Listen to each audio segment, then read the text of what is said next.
And the first one today will be by Dr. Ramanujan. I think all of you know him quite well, I'm pretty sure. And briefly, I just wanted to mention some highlights.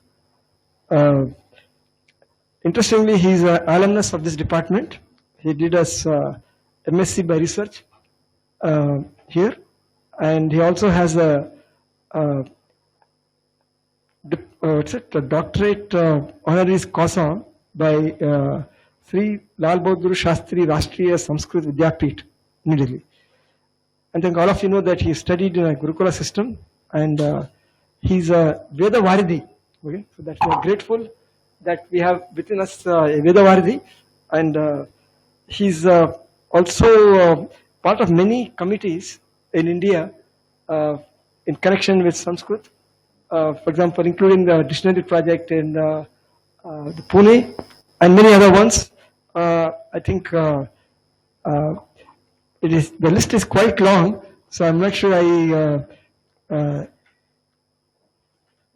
it's meaningful to go through right now. But I think what is interesting also is he's the associate director of CDAC, okay, and he heads a group called Indian Heritage and Language Computing. And so as part of that, he has been doing extensive work on how to preserve and propagate Sanskrit learning in its various forms. Okay?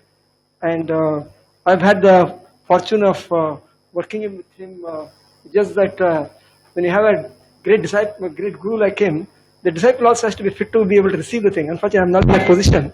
So I sort of understand a few things he says, but I think that's something all of us have to somehow figure out how to be able to understand what your guru is saying. Okay? So unfortunately, I'm not really understood everything. But okay, so with that, I think I'd like to request Dr. Ramanujan to get started on today's tutorial on Panini's Aṣṭādhyāyī. Okay, and here also I understand that. Ramanujachar, he will be emphasizing one aspect which has not been there in other ways of treatment of the subject, that is in the importance of swara tones, okay, in the system. Okay. Yeah. Thank you, Professor Gopinath, and good morning and welcome to all of you. I'm just going to have, this is all what I have. I've just tried to list out what should be covered today, kind of whatever time that we have, and depending on the level of interactions that we want to have. Initially, I'm just wanting to talk about Aṣṭādhyāyī is not alone. Panini has written 5 books, and they are called Panchagranthi, and they become either input or output of Aṣṭādhyāyī. So it's not that only the sutras are enough to understand the Sanskrit grammar. Panini's own Shiksha precedes the Aṣṭādhyāyī. He has written the phonetics text. And he also uses the Maheshwara Sutras for his Aṣṭādhyāyī. That is not part of it, but that is an input to Aṣṭādhyāyī. He has also made 2 lists. One list of all the dhatus, the verbal roots, that is called the Dhatu Patha. And there is another list, similarly for the nouns with various properties, that is called Ganapatha. These are by Panini himself, Shiksha, Dhatu Patha, Ganapatha, and then there is one more work by him called Linganushāsanam. How to decide the gender of words in Sanskrit. It's not an easy situation. There are again 192 sutras by him. Then Aṣṭādhyāyī. So totally 5 granthas together form. In fact, if somebody talks about Aṣṭādhyāyī, one should talk about all of these. So I'm just trying to cover them to begin with, so that we just get an idea as to what are we trying to see, kind of. I will call it as Paninian grammatical system rather than just Panini's grammar. It has got its own necessary prerequisites that are called up in the sutras. Okay. So as I mentioned, the Maheshwara Sutrani are not part of his works, but that is the input for classifying phonetically the various sounds of the language. Aṣṭādhyāyī Sutra Patha is the basic thing which is linking all of this. Then Dhatu Patha is the list of verbs. Ganapatha is, Gana is a group. There are a number of lists that he has. Sorry? This should go. What should be done for this?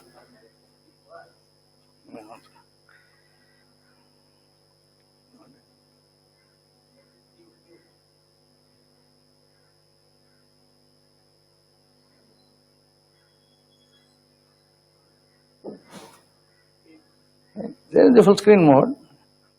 Okay. Yes, so this is called Paniniya Panchagranthi. There are 5 texts. Linganushāsanam is to decide only one aspect of the nouns when you are wanting to have their forms generated. And of course, the Vaisya Sutras we all know. This is how it. I am just giving some idea as to why is it required for Panini is to make certain groups of phonetic classes. Actually, these are individual classes. Each have certain processes applicable to them. So what he has tried to do is use this. These are the class. Actually, 42 different classes Panini uses out of the Maheshwara Sutra. And of course, see, one thing we need to realize is the entire Paninian system is meant for the spoken mode of the language Sanskrit, not for the written mode of the language at all. Nowadays we keep writing, and in writing a few things cannot be shown, whereas the entire system is meant for the way it is spoken. And then this becomes important. Something is Alpa Prana, Mahaprana, something is Hrasva, Dirgha, etc. Something Udatta, Anudatta, Swarata. These things can only be realized when it is spoken. And of course, they are also related to meanings. It is not that they are just there for the technical completion's sake. It is important. That's what I am going to cover today mainly. The meaning relation to the accents and why these swaras or the accents are important and how Panini has dealt with them. Entire Aṣṭādhyāyī, all 4000 rules have the accent as part of their input. So that there is no special section. In fact, Kaumudi, if somebody says there will be Vaidika Prakriya in the end, it is not that way separatable from Aṣṭādhyāyī. You cannot pluck out some rules and say only these are related to. What he has tried to do is those which are specific to Vedas, he has tried to put them in another section. See, there are certain forms common to Vedas and the common usage, and some are only specific to Vedas. So, in some cases, of course, he mentions Chandasi, Rikshu, Yajushi, Samni, etc. In different Vedas or in the Vedas altogether, etc. There are certain processes, but they are not separatable. Okay, so from that sense, this ak, etc., ak, at, all of these are all vowels, consonants of different phonetic properties, and this is because of the spoken aspects of them. So why he has used these pratyaharas? Pratyaharas are the abbreviations that he uses for certain sets of sounds taken from the Maheshwara Sutra. I have just tried to give the description of each one of those groups that Panini has employed, and these much are necessary. That's the reason he used them. And of course, there are also, if you just see Hrasva, Dirgha, Pluta, then we have the Swaras, the Vyanjanas, and among them, Sparshas are there. We have Antasthas, we have Ushmas and things like that. So these are, of course, I put some of them in English because if all are not familiar in Sanskrit, this whole talk can be in Sanskrit. If someone is not able to follow, then probably we'll have to use English for that. But examples or the sutras will be there only in Sanskrit. That cannot come from English anyway. So this is on the Shiksha, of course. This is how Panini has given in the Shiksha how many characters are there in this language, how many varnas, and how do they get produced, the process of generation of the sounds. And I will today take up mainly about the swaras. Swara meaning the intonation or the stress given on different vowels in a given word. The stress is there with every alphabet of the language. This is one thing which is distinct with respect to every other language. Even in English, for example, you can have an interrogative sentence. What is your name? When you ask, there is a particular way of pronouncing it which will give you the interrogation. But when you are writing, you put a question mark in the end. By mistake, if that question mark is lost, this sentence, what is your name, if it is just written without that question mark, it may look like an affirmative sentence. There is no way to know that it should have had something. Or how is this delivered is not suggested by the way it is written. Whereas in the case of Vedas, even if you have the very first mantra, let us say, Agnimile Purohitam, I will have an Anudatta, Agni will have Udatta, Me will have Swarita, in those letters themselves. So it is not in the end of the sentence or something, it is all through, it is pervading the entire speech itself. It's exactly the way you have to produce this sound with the modulations. You will have something which is grave, which is acute, which is circumflex, etc. But this is part of every syllable, and the syllables go with it even in the marking. Even when something is written, in the case of Vedic text, this marking goes with every letter itself. So even if you lose something, what is left is still complete in itself. This is one of the reasons that speech conveys meaning only because of the emotions attached to that. They should be part of every letter of each word. It cannot be external to the entire input or the entire sentence. And this today is preserved only in the Vedic text, not even in Bhagavad Gita. Suppose somebody recites Bhagavad Gita in a monotone, you will never try to know. See, Arjuna Vishada Yoga is the name, and somebody can smilingly keep reciting them, let us say. It's like the newsreaders smiling about death or something. You just cannot link the two at all. The words convey something else, and the person's delivery is not maybe mapped to that. This is possible where it is not written how exactly to pronounce that kind.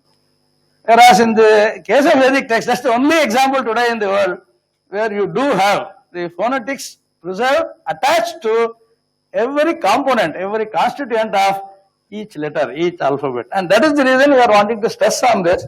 And this is the most operative part as well. So he has said in the Panini Shiksha, Udattascha, Anudattascha, Swaritascha, Swarastraya.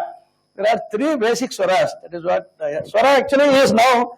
It has two meanings. Vowels are also called as swaras. The accents are also called as swaras. Yeah. No, tone, yeah, what I am saying is every letter should be linked to this. In fact, this is part of the generation itself here. The dhatus have, the dhatu bhata fully is accented, Ganabhata is also accented, all pratyayas are accented, every suffix has an accent. I am going to come to that, how we have the same word but with different accents coming out of different suffixes. Panini has identified them. This I am not sure. So for example, Mata means mother. Mata can have two accents. Mata is possible. Mata is possible. Both are identified by Panini. Both are from the same suffix. It's a Rikaranta Shabda, Matru Shabda. Trun and Trich is the Sutta Panini has a Trun Trichau. Two suffixes for the same ending, but they have meaning difference between them. The accent is different and meaning also is different. Now what happens? How can there be two kinds of mothers? If Mata means mother and Mata is one kind of intoning it, Mata is the other way. Now what is the distinction? Let us use both of them in different contexts and with clear demarcation in the meaning of whom does it refer to kind of. Matrudevo bhava, when you have Ma is Udatta there. Sa eva putrasya pitasa mata, there Ta is Udatta. He alone is the son, father, mother, all of that. Now in these two cases the accents are different. And that is the reason Panini provided for two accents. Okay, one is Aṣṭādhyāyī, other is Antodātta. Aṣṭādhyāyī means first syllable is Udatta, other one is last syllable is Udatta. Now Trun, he uses always if Na is used in the suffix, it means it is Aṣṭādhyāyī. Nitva Aṣṭādhyāyī. Now Trun is Aṣṭādhyāyī, Trich, Chitta, Chitaha, Antodātta is the other general paribhasha he has made. You cannot say one of them is Trich, one of them is Trun, that you cannot say. Aṣṭādhyāyī alone is Trun, Antodātta alone is Trich. To that extent this is precise.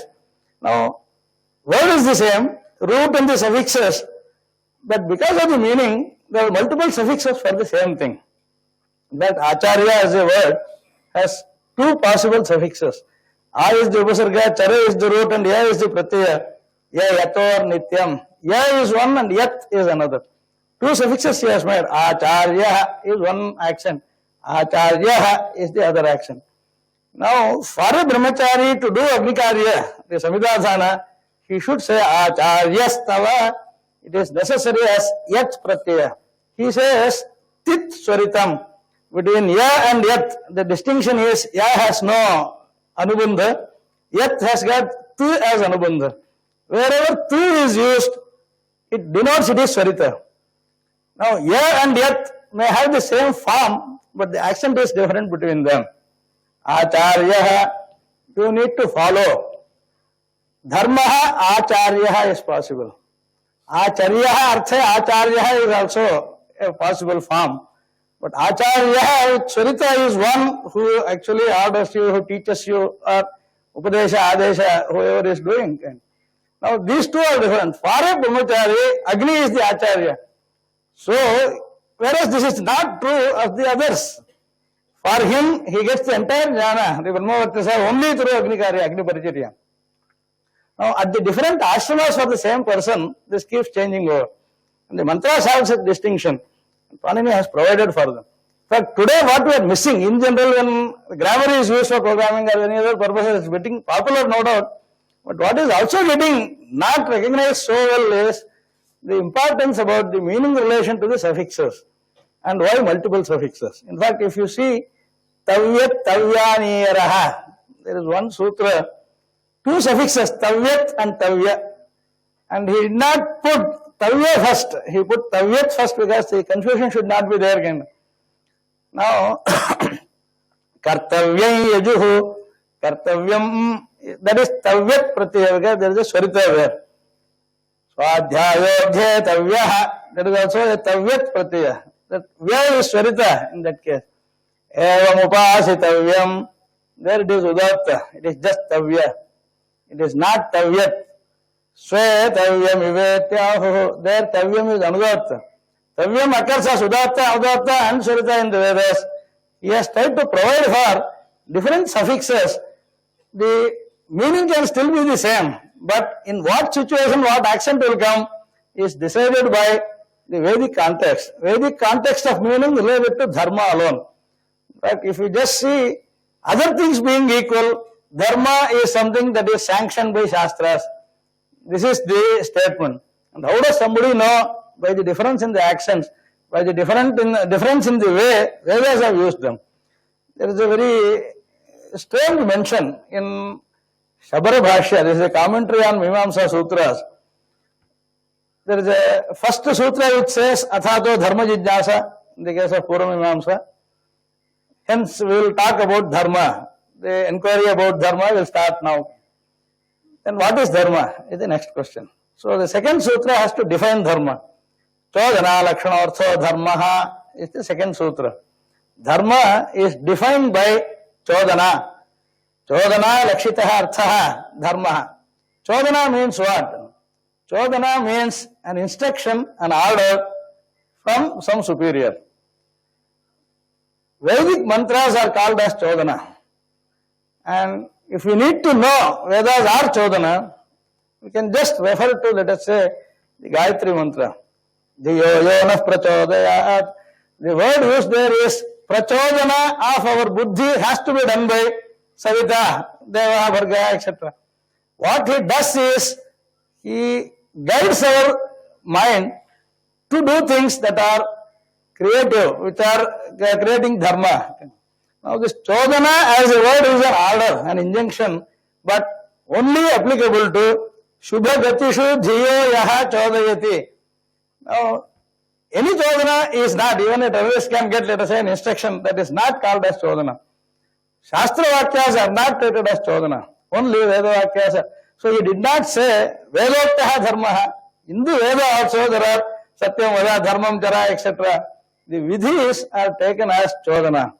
So the basic definition for dharma, but Gagrana also uses this. The very first Vartika on Panini's grammar is Siddhe Shabdartha Sambandhe Lokataha Artha Prayukte Shastrayana Dharma Niyamaha. This is the very first Vartika by Katyayana in the system of Panini's grammar. Panini did not create words, he did not create meanings, he did not create their relationships. Siddhe, Shabda, Artha, Sambandhe. Shabda was there, Artha was there, their relationship was there. This is given to him. And if he had doubt how people use this, he had the native speakers using it also. Lokataha, Artha, Prayukte. People use certain words in certain meanings, but in different regions, the words have different meanings also. This is also noted. Even before him, Yaska has noted this in Nirukta and such places. See, Shavati is a root which means ghost. But in our area, for example, Shava means one who went once and for all. Shava means a dead body here. Shavatihi gati karma kambojeshveva vartate. This is what Yaska said. In the Cambodia desert, people generally say he went Ashavat, Shavati kind of thing. Whereas in other cases, in the other regions, Shava means gone once and for all, is not going to come back. Now, even such thing, Udakta Vipasa, Panini also mentions, on the northern side of the river Vipasa, this word has this meaning. Whereas the Yen Prachan Desha, in the eastern region, people use this kind of. Words can also have different connotation. This he uses as an input. Panini says, for me, the reference is native speakers in different regions. Words are there, they have their meanings and the relationships are fixed. Now, what do I do then by writing this Shastra? Shastrayana Dharma Niyamaha. He only says this Shastra is written fully to see that someone uses the Sadhu Shabda and gets the Dharma out of it. Dharma refers to Punya or Sukrita kind of thing. Only for that this is needed. If someone does not know Vyakarana and still uses Sanskrit, what is lost? If someone has to ask, maybe Dharma is not there. Anything else can still happen. The worldly activities can still proceed. There, he doesn't come in the way. This is where we said Acharya or Acharya. The distinction would be, are you eligible for certain Vedic ritual? In that, what is to be achieved? Then accordingly you use this. Other than this, he does not interfere at all with people. The world goes on and then he just is a mute spectator. So, the actions are important only from the Dharmotpatti form of it. For that, this is necessary. But he has also said, if the swaras are used wrongly, they can become counterproductive. This also is mentioned. But this is still within the confines of dharmika pravritti. Other than this, Vyakarana sadhu usage or asadhu usage does not mean anything. If you don't care about the dharma or if you don't believe in dharma, there is nothing that should be done by Panini's grammar. But it can also help you, the very same thing that you are using, suppose it is done deliberately with a proper kind of emphasis. See, this is like that I was mentioning, a water drop can be put on, let us say, a hot iron plate and then it can just evaporate. It can also become a regular pearl itself. Its potential is not realized, is the only difference. Being a follower of Dharma takes to the highest level of potential that is possible. It makes it realizable. Okay? From that point of view, actions are necessary.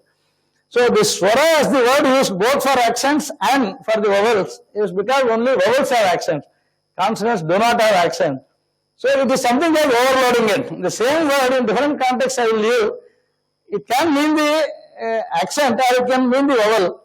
In some sense, they are the same. Accented characters are always vowels. Okay? So, this is the Udattascha, Anudattascha, Swaritascha, Swarastraya. Out of this, there are multiple combinations, etc. He also mentions, Mahabhashya has also mentioned. In fact, Yajurveda kind of places, we have 7 of those subdivisions, 7 types are possible. And within Sarita also, there are 7 types in different chakas kind of. Some Veda, of course, 7 into 7 also is there. Those additions are again based on Udatta or Anudatta or Sarita. Fundamentally, these are 3 classes. And of course, by Kala, Rasva, Dirgha, Pluta, iti, Kalataha, Niyamaha, Achi. There are 3 variations in terms of the duration, that is Rasva, Dirgha and Pluta. Udatta, Anudatta and Sarita. Then of course, Anunasika, Anumanasika is another option. It can be nasalized, not nasalized. So, any vowel will have 18 varieties, 3 into 3 into 2. So, Iti Aṣṭādhyāyī Samjñā, we find in the Kaumudi kind of level. And of course, there is also given the link to the 7 swaras. Udatte Nishada Gandhara. Udatta is the source or the origin for Nishada and Gandhara out of the Sapta swaras. Anudatte Rishabha Dhaivato. Rishabha and Dhaivata are mapped to the Anudatta swara. Swarita Prabhava Hyate Shadja Madhyama Panchamaha. So, there are these many types possible among them also. In different places, there are different kinds of Udatta, Anudatta, Swarita. And then, of course, there are sthanas, Ashtav sthanani varnanam, Urah Kantha Shirastatha, Jihva Mulanta, Dantascha, Nasika, Vashtavcha, Talucha. See, this is the very good scientific, systematic analysis of how sounds can be produced. which is the origin of sounds, how do you articulate sounds, etc. This is very well defined by Panini. So the first work on phonetics, that is the Panini Shiksha, deals with these varnas and integrally with their accents. It is not that you can speak them without any one of these swaras. This is not possible. Yeah.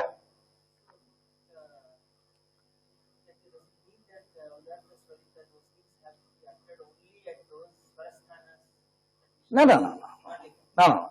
See, in the Vedas we do not have, in the Rigveda, Yajurveda and Atharvaveda this is not specified. In Samveda it is specified, but then Samveda has some more addition. Rim mantras have to be used. The Rik is the base for Sama. Rik Ajyudham Sama, Geetishu Samakhya. And Sama has a process called Prastara. This Prastara is necessary. How many letters and how much to elongate, etc. And there again, in the Samhita part, which is called Archika, it has its own system. There are also the Gana part, where it also changes. It becomes Stotra, Shastra, etc. in the case of Yagas. It's fully application related. But what he is saying is, later on, various other developments within this can be mapped to this. But there is the Udatta, which is Nishada Udatta, and which is Gandhara Udatta. This is important only in very special cases. For example, Pranava is one thing. The Omkara is always Udatta. But Omkara Udatta is Nishada or Gandhara. When that question comes up, and it is Gandhara Udatta, there also beginning is a different Udatta, ending is another Udatta kind of. So this is necessary where even Vedas it makes a difference. But otherwise it is also linked to the later on, the Samvedic and further the Sangeeta kind of scenario. But he is still wanting to say you will use vowels, and in those vowels one has to just see. Out of these 7 swaras, the Udatta, Udatta, Swarita, see there is one more detail. There are 26 properties of every character in the Vedic text, that is called Varnakrama. In that what happens is, there is a few aspects like the Devata, Jati, Samnya, etc. for every letter. Then the accents also have these features. These 7 swaras also have those features. Then what happens is, the Udatta can be of Brahmana, Kshatriya, Vaishya, Shudra, any one of those groups, depending on which is the next swara attached to this. The Nishada and Gandhara have different jatis and different devata, different varna for them. There is some kind of color. And this is also necessary for meditation. So this Varnakrama has a distinction happening at the level of, but Udatta itself gives rise to some of this. And why Udatta and Udatta Swarita to be mapped is another reason Panini has given later. They have to be shown on the fingers.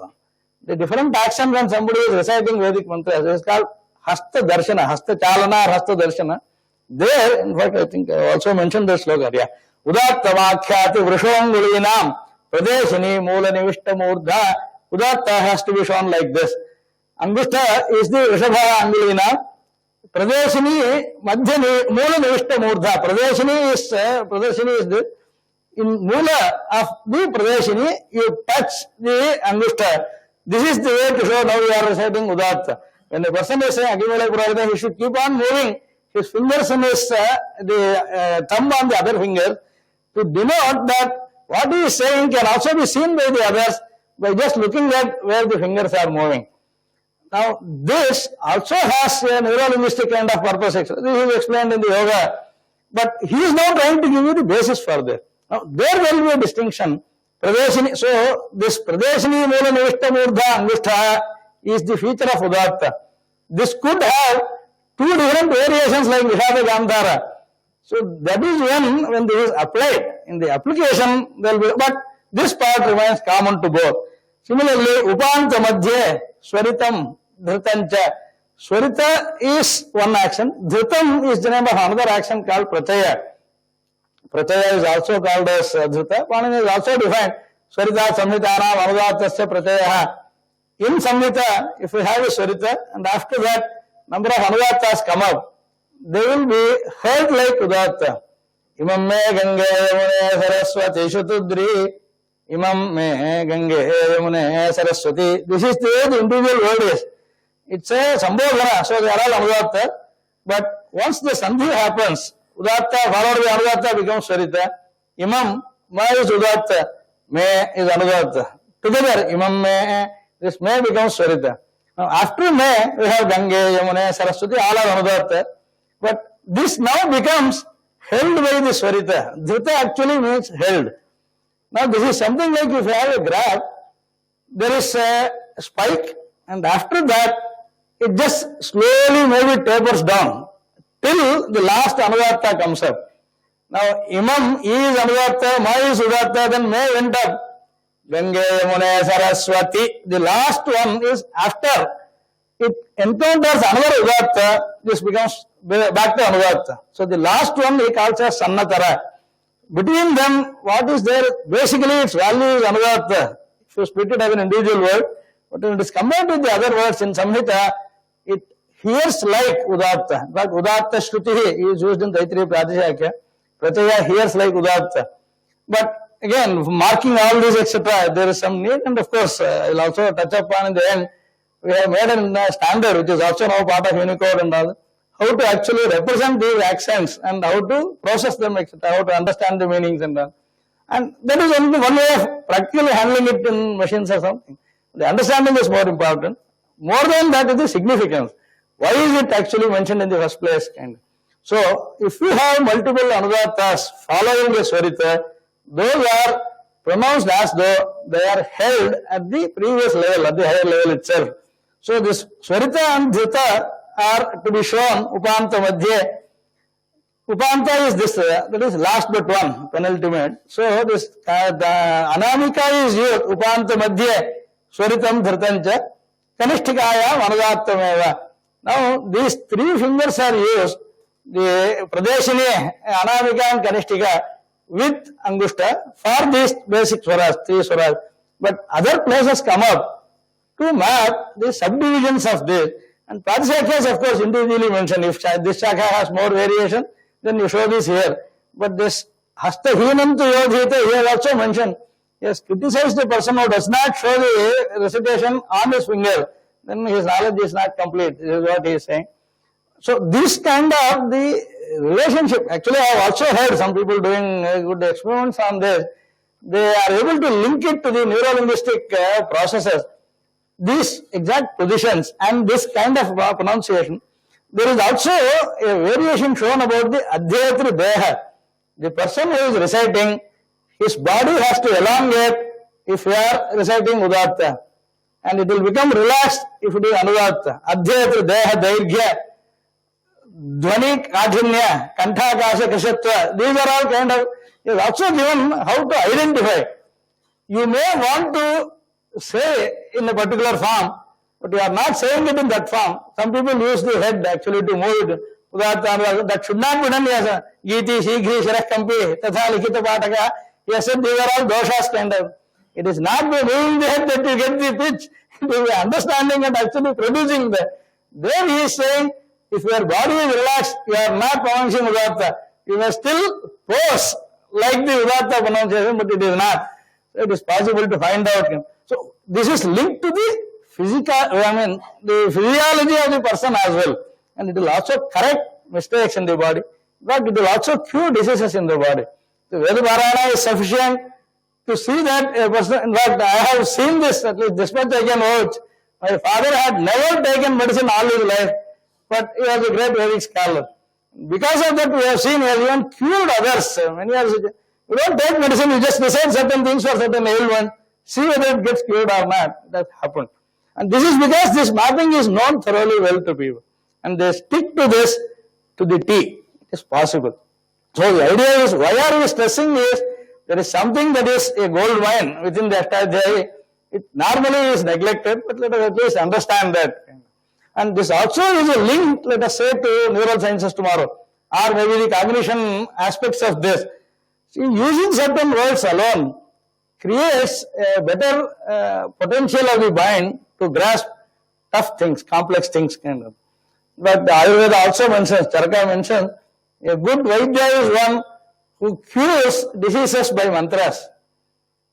The Uttama Vaidya will not go for anything else except saying, see, the karma, pura karma is the karana for Vyadhi. Janmantara kritam papam Vyadhi rupena bhajate. This is what the Shastras have said. Then which Vyadhi, what karma, and what is the parihara? The first level of parihara is mantra itself. So the Uttama Vaidya will be able to say, come on, recite this and you are done with this. You don't have to do anything else. The Madhyama Vaidya will give medicine. And Madhyama Vaidya will prescribe pachyas. The Ajaya Vaidya only will give medicine. This is what Charaka has said. So, pachya is change your habits kind of thing. Change your habits to see that avoid this, do this kind of. So, mantra, pachya and aushadha. Aushadha at the last level. It's simply because the relief is not permanent. That is the reason. Relief by mantra is permanent. Relief by pachya is in between. Relief by medicine is temporary. So this is the way, so that you can again get back into this situation. So why it is important is the swaras actually take, it makes you relax or become attentive, etc. at prescribed intervals in a very controlled time duration. So that makes the bodily system also proper. It also helps somebody to understand very complex things, etc. Because of that, the linking is like this. There are different body parts and they are also linked to the letters. This way we do not have any other language analyzed at all. Language is a language, after all, this is meant for communication, it's a vehicle for communication. And that is the very mundane usage of something with a very high potential. This, of course, is fully used by him. Udattam pradeshanim vidyat pratayam madhyatvangulim nihatantu kanishtikyam swaritopa kanishtikam. Our place, prataya is for the madhya finger, is another way he has said. Upanta madhya, upanta and madhya. Yeah, upanta is for sarita, madhyam is for pratayam. Yeah, then these four letters are used. So he has also clarified, and this is the only place where Pranini has given example. Nowhere in Aṣṭādhyāyī has given for any rule an example at all. This is important. There are 9 types of words in the entire universe, in the Vedic words. This is what is the sloka 45th. Navapada Shayya. This is the word he has used. Shayya is a bed kind of thing where someone sleeps or when someone relaxes. There are 9 kinds of word Shayyas. Navapada Shayya is Panini's word. Antodatam, Adhyudatam, Udatam, Anudatam, Nichaswaritam, Madhyodatam, Swaritam, Dyudatam, Tridatam. It's Navapada Shayya. These are the 9 kinds of words. Any Veda you take, any Shaka, any word of Vedas cannot be outside of this 9 category. Then he also gave examples. Which are these 9 types? Agnihi, Somaha, Pra, Vaha, Viryam, Havisham, Swaha, Brihaspatihi, Indra, Brihaspati. These 9 words are the examples for these 9 categories. Then even if you do not get which is the word or way to split, so he also made Agnirityantodatam, Somaityadyudatam, Pretyudatam, Vaityanudatam, Viryam Nichaswaritam, Havisham Madhyodatam, Swariti Swaritam, Brihaspati Dyudatam, Indra Brihaspati iti Tridatam. This much is Panini. This detail is not, this much attention is not given to any other case by Panini. In fact, Ardhamatra Alagayana Putrotsam Mandinte Vayakarana is the general statement. If half a matra can be reduced, a Vayakarana feels as though a son is born to him. Such a person has used 3 full slokas, but simply because this is the most important purpose of the IISc. So let me spend time, let me be as clear as possible. There should be no ambiguity left. Another reason, another aspect he mentions about these swaras have places from where they originate and where they resonate. Anudattaha hridijñeyaha, murdhi udatta udahataha, swaritaha karnamuliyaha, sarvasya prataya smritaha. Now, there are 2 hakaras in the Vedic usage. Ha is only one, but Vedas have 2 usage. If you just see in the Maheshwara Sutra, Ha is used twice. Hayavarat and Hal, both sutras have Hal in them. Generally people say this is meant for that, meant for this. This is one level, basic level. Arhena azukshadityatra. Mahāvāshyācharya took Hakaraha Durudattoyam. Why did he mention Hakara twice in the Maheshwara Sutra? Ati Shalyapi Vanchata. He said there are 2 pratyaharas which require Hakara and it cannot be done unless you repeat it. One is At. At is starting from A in the higher at when you have all vowels and the antasthas except Refa. Yava, except Lakara. So Hayavara, in that Yavara are required, vowels are required. This is one property. What is this property? See, when we see the word like Rama, Tritiya Ekvachana becomes Ramayana. If it is Deva, then it is Devena. Now, Devena, Ramayana, why not here, why not here is, it is because of the Refa or Shakara being present in the word, and after that there is a Na coming in. Rashabhyam Nona Samanapade is what Panini said. If Ra or Sha is followed by Na in the same word, that Na changes to Na. Then it need not be immediately following. For example, Varna, Krishna are good examples. After Ra, Na was there, that became Na. Similarly, in Krishna, Sha followed by Na becomes Na is okay. What if there is something intervening? If vowels are intervening, there is no problem. If Yavara intervene also is okay. In that, we also want her to be intervening, then also it will become Na. If only we start with Yavara, Yavarala, etc., if Ha is not there in the Hayavarat Sutra, up to Hayavarat, Panini used At as the Pratyahara. Arihena is one word. Arha Shabda in Tritiya Ekvachana, whether it should be Arhena or Arhena is the question. Now, Ra is there, after that Ha exists, then Ye, then of course this Na is there. Vowels, there is no problem. Among consonant, Yavara are fine. Yavara and Ha do not share any other property. But we still need that for this specific property where this Na changes to Na. This is called Murdhanya Adesha. So, the Murdhanya Adesha, Na becoming Na, requires Hakara. So, he put Ha there, one reason. Now, why in the end then Hal? This Ha is used here already, then Hal need not be here in the end. There also we have another reason. This is in the case of nouns. In the case of verbs, there are dhatus which end in Ha. Duha, Sneha, Muha, etc. Dogdhi, Dugdhe kind of thing. Then similarly, Mukhyati, Snikhyati kind of reason. Those dhatus ending in Ha, in the past tense, in the Lim Lakara, we have multiple types. One of them is called Ksa. Shalaha, Yugupadhata, Anitaha, Ksaha, what Panini said. Then Shal is required. Shasha, Saha, all the four. Shar is generally used. Shal, if it is Shasha, Saha, all these four have to be, they share a property. They are called Ushmas. Now in the Ushmas you require Ha, but Ha has already come earlier. You can't go back, so put that Ha again. It's not really that way. There are two Ha's in the Vedic part. One is this, in the case of Duha Dhatu, it becomes Ajukshat. Otherwise, it would have been Ajuksat. Kind of. So, Mahabhashikara initially said, two Hakaras are required, Arhena, Ajukshat, Ityatra, Dvayamayatan, Nidarshitam. That is okay. What that, okay, those two words, suppose, if Na is not there or Sha is not there, what will be lost? People are using like that. I don't want to have a rule which does not provide for it, so this is done. But the other reason is like he said here, Anudatta Hridijnaya. Hakara has two properties, by itself and in conjunct. If Ha is part of a conjunct, like Brahma, Annam, Purvanhe, Hakarat, Nanamaparat, Hakara followed by Na, Na, Ma, etc. It can be Yava also, Yavara also, Hya, Hwa, Hra, etc. If Ha is followed by another consonant, that Hakara is treated as Sanyukta Hakara. Whereas just Iha, Iheha is Ihehet, Iha, Iha, etc. There Ha is a pure Hakara. Kevala Hakara and Sanyukta Hakara have two different processes. The Kevala Hakara is Kantya, Akuha Visarjaniyanam Kantha. The Sanyukta is coming from the Hridaya. Hakaram, Panchamayar Yuktam, Antasthavishta Sanyutam, Urasyam Tam Vijaniyat. This comes from the Hridaya. Now, the very word Hridaya itself, Asannishun, Hrutsvaso Mayobhun, Hrutsu as a word, the Hri is Anuvatta also.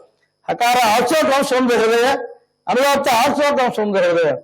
So, Hridaya as a word itself, and that is a very important organ in the body. And the Vedas also say, son is called as the Hridaya. A person's own son is called as Putro Hridayam. So, the Hridaya as an important portion in the body, it controls the activities of the body. Similarly, the Hakara along with either Ri or consonant, if it takes Anudatta, then that comes from the Hridaya, not from Kantha. Generally, Akara is Kantha, Akuha Sajjaniyanam Kantha. And what happens to these cases? But it will also affect the word like Brahma. Tad Brahma, Satyam Jnanam Anantam Brahma. That is a conjunct Hakara. Hakara with another consonant. So it has a very important purpose in terms of the meanings that the words having that can convey. So how is used twice. But this camouflage in such a way, it can also be explained to someone, to any commoner kind of, do you require for this noun, there is require for that verb kind of. So that is coming out only where he goes for detail. Panini has gone for detail in the Shiksha specifically on only accents. Other cases is quite brief. There is no need for explanation. So in such cases we find the stress laid on. But I also put out this kind of Agusudinyanam, Kantha, etc. Which letters come from which place. So this jnana is used in Aṣṭādhyāyī. This is one of the reasons you can't separately have only Aṣṭādhyāyī. And the accents if they are left out, most of them will become devoid of their essence. It is something like there is no life in it, but only you just keep on, ritually carrying on with the words. Okay, and of course the prayatna, etc. is also mentioned. Of course, this is one old this one chart I had, which we try to also put it out.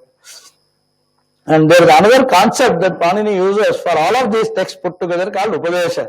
Dhatu, Sutra, Gana, Unavi, Vakya, Linganushāsanam, Agama, Pratyaya, Adeshaha, Upadeshaha, Prakirtitaha. So all of them are accented. None of them we have without accent. So it is important that unless the stress or the bhava or what can be said out of this is understood, and what best can be got out of it is the real purpose, then we will not be using it fully. Okay? Yeah. For the sutra with the lakshana and all, I will just proceed. Now, we will now try to at least see the overview of how these 8 chapters are organized. Aṣṭādhyāyī means 8 chapters. Now, each chapter, what does it deal with? So, I will just try to put chapter-wise, pada-wise. Each chapter has got 4 padas, and totally there are 32 padas in the Aṣṭādhyāyī. How many sutras and what do they deal with? This is just an overview. Okay. The first chapter has got 351 sutras in them.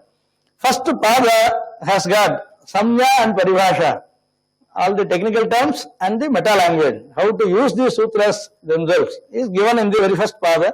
It is natural and it is necessary, so that all the technical terms are first defined, then later on we can use them, and the users will have an idea what do they deal. The second, of course, is Aṣṭādhyāyī, that is then we extend something. There is a basic property. Now what happens in case a consonant is added with a vowel? Consonant has a separate property, vowel has a separate property.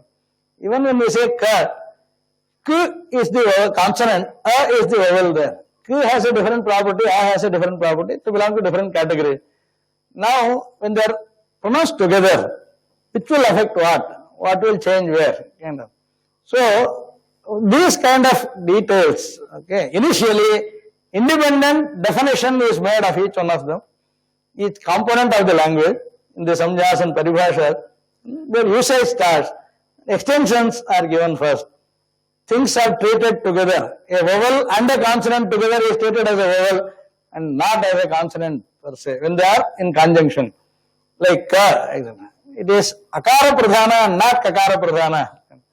And so this property has to be taken. So which will override what? If you have two opposing things, then which will override what? Which will supersede. So Aṣṭādhyāyī, then swara prakarana. As soon as Aṣṭādhyāyī is done, then it's talking about the swaras. The second pada. Swara means both, ach as well as udatta and udatta. So then which affects, in fact the pluta is one thing I am also going to deal a little. Pluta is not used in the language today, in the colloquial usage. Panini has devoted many sutras, 40-50 sutras about plutas and their meaning. Of course, I got the full detail, maybe whether we have time I am not sure, but yes, there is enough study possible, it is being done. When I studied Vedas, of course, my father taught me with all the Vedangas, with all the details. Every mantra it was taught along with its meaning, its significance, etc. Today we want to reconstruct that situation, but one of my aim is to just see, we have a parshala where the students are taught everything completely in one go, with the meaning, with the significance, then it will be more effective. In today's parshalas, this is not happening. That's simply because it is tough to dig out these things from there. The popular books do not emphasize so much on the importance of things. The sutras exist, no doubt. The commentaries are there, the translations are there, but they treat as though it is meant for classical usage and not for Vedic usage. This is roughly the way we find the treatment, the depth of the treatment, or the issues are not brought out. If because of swaras there is some issue that is not being brought out. So that should be understood. Similarly, Ekashasha Prakarana is also given like the Vibhaktis, etc. they follow. Vibhakti has three kinds of divisions in Panini. Nouns have Vibhaktis, that is Prathama, Dvitiya up to Saptami. Verbs have Vibhakti, they are called Purusha, but this is technically called as Vibhakti. Vibhaktishcha is one sutra that he has added. Tadhitas also have Vibhakti, Pragdisho Vibhakti. Yes. So this concept is important. Vibhakti comes out from the Shruti basically. It is necessary in the yajnas. Vibhaktayo bhavanti vacho vidhritye. Shruti has said Vibhakti is necessary for the stability of the word that somebody pronounces kind. Vachaha vidhritye vibhaktayaha bhavanti. If vibhaktis were not there, what would have happened? They would not have been stable. And there are some stories, there is some explanation, there is also some rituals mentioned. No, Vedas are full of knowledge. But the difficult part is getting that in a proper systematic way. So, the second pada deals with Atideshas, Swaras and the Ekashesha. Then the Tritiya pada, third quarter, starts beginning with It Samnya. It is one very important concept of Aṣṭādhyāyī.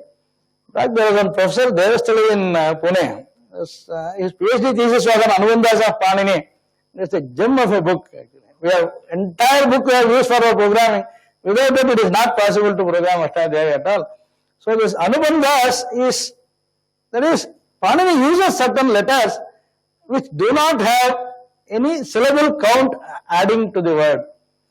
It is something like, he wants to reduce the word length. This we said, Ardhamata Lagavena. How do we achieve this? If you see a dhatu, dukrim karane, this is roughly we use to say somebody does something. There is a dhatu. And the dhatu bhata reads it as dukrim karane. Du, kri, ni, karane. There are four components in this. Karane is the meaning. That this dhatu means to do something. Dukrim is the root. But actually, all roots will have a single syllable. All dhatus are monosyllabic. This is what Panini has initially said. In single syllable, I will try to give you difference of activity. About 2000 activities he has listed. And all of them are in a single vowel. Now, kri has got ri as the vowel. That is the only vowel. It is part of the dhatu. Then this du is added in the beginning. Ni is added later. They will all be removed later. But if it is associated with that, it will inherit some property from them. It is like dvitaha, du, if it is there before some dhatus, then there will be some suffix called tri added to this. Du pachash pake, dukrim karane. So dukrim will become kritrimam is one word that can be made out of this. That du, because it is preceding the dhatu in the dhatu vata, dhatu is not having du, but the dhatu is read with this du. You do away with it. So this du will go finally. But then, because it is associated, it will impart a property to this dhatu. Only those dhatus which have du in the beginning can take this tri as a suffix. Kritrimam, paktrimam, uptrimam, duvapa, dupacha, dukrin. So wherever du is added, dvitaha, tri is one root. You just remember that these are these association. But we try to see, if you want to use it in the program, you use different colors for this data. You make it as white, red, blue, yellow, etc. The color will not add any weight to this, but it can still signify something. Why Panini used the word varna? See, the letters are called as varna. Varna also means color. Varna means alphabet is one thing. It also means color. That is, you don't make it heavy, but you make it distinct. Even Brahmana, Kshatriya, Vaishya, Shudra are also called as varnas. The humans are humans, but there is some property difference. And then you identify that. So if you see this language, how exactly this is organized, so much of compaction and so much of a key available to that. You can unlock that, then get to know there won't be much of misunderstanding in case we are clear about at what level these are operating. Okay. So that is the first section, it samjna. He says in chapter 1, this it has this meaning. Like earlier I mentioned, if ni is used as an it makes the word Aṣṭādhyāyī. If chi is added to this, like trin, trich, etc., tri is the word here, matru, pitru kind of words. But ni would have added, then first letter is udatta, chi would have added, last letter is udatta. Anyway, that doesn't add to your vowel count. So the length remains still the same. But you get some extra information provided by this. Like tit swaritam, ti would have added, becomes swaritam. Upottamam riti. Penalty what if it has to be ru, he will add kind of. So you can add extra properties, but not adding to the length or weight of the word kind. So this concept is initially said in this third pada. There are 7 rules in this, and finally tasya lopaha. He defined all this it, and then it is not going to be given, don't worry. Patanjali makes a very interesting remark. Why did he call it as it? It is the word used by Vanani to denote this anubandha. I will be adding something that is called it.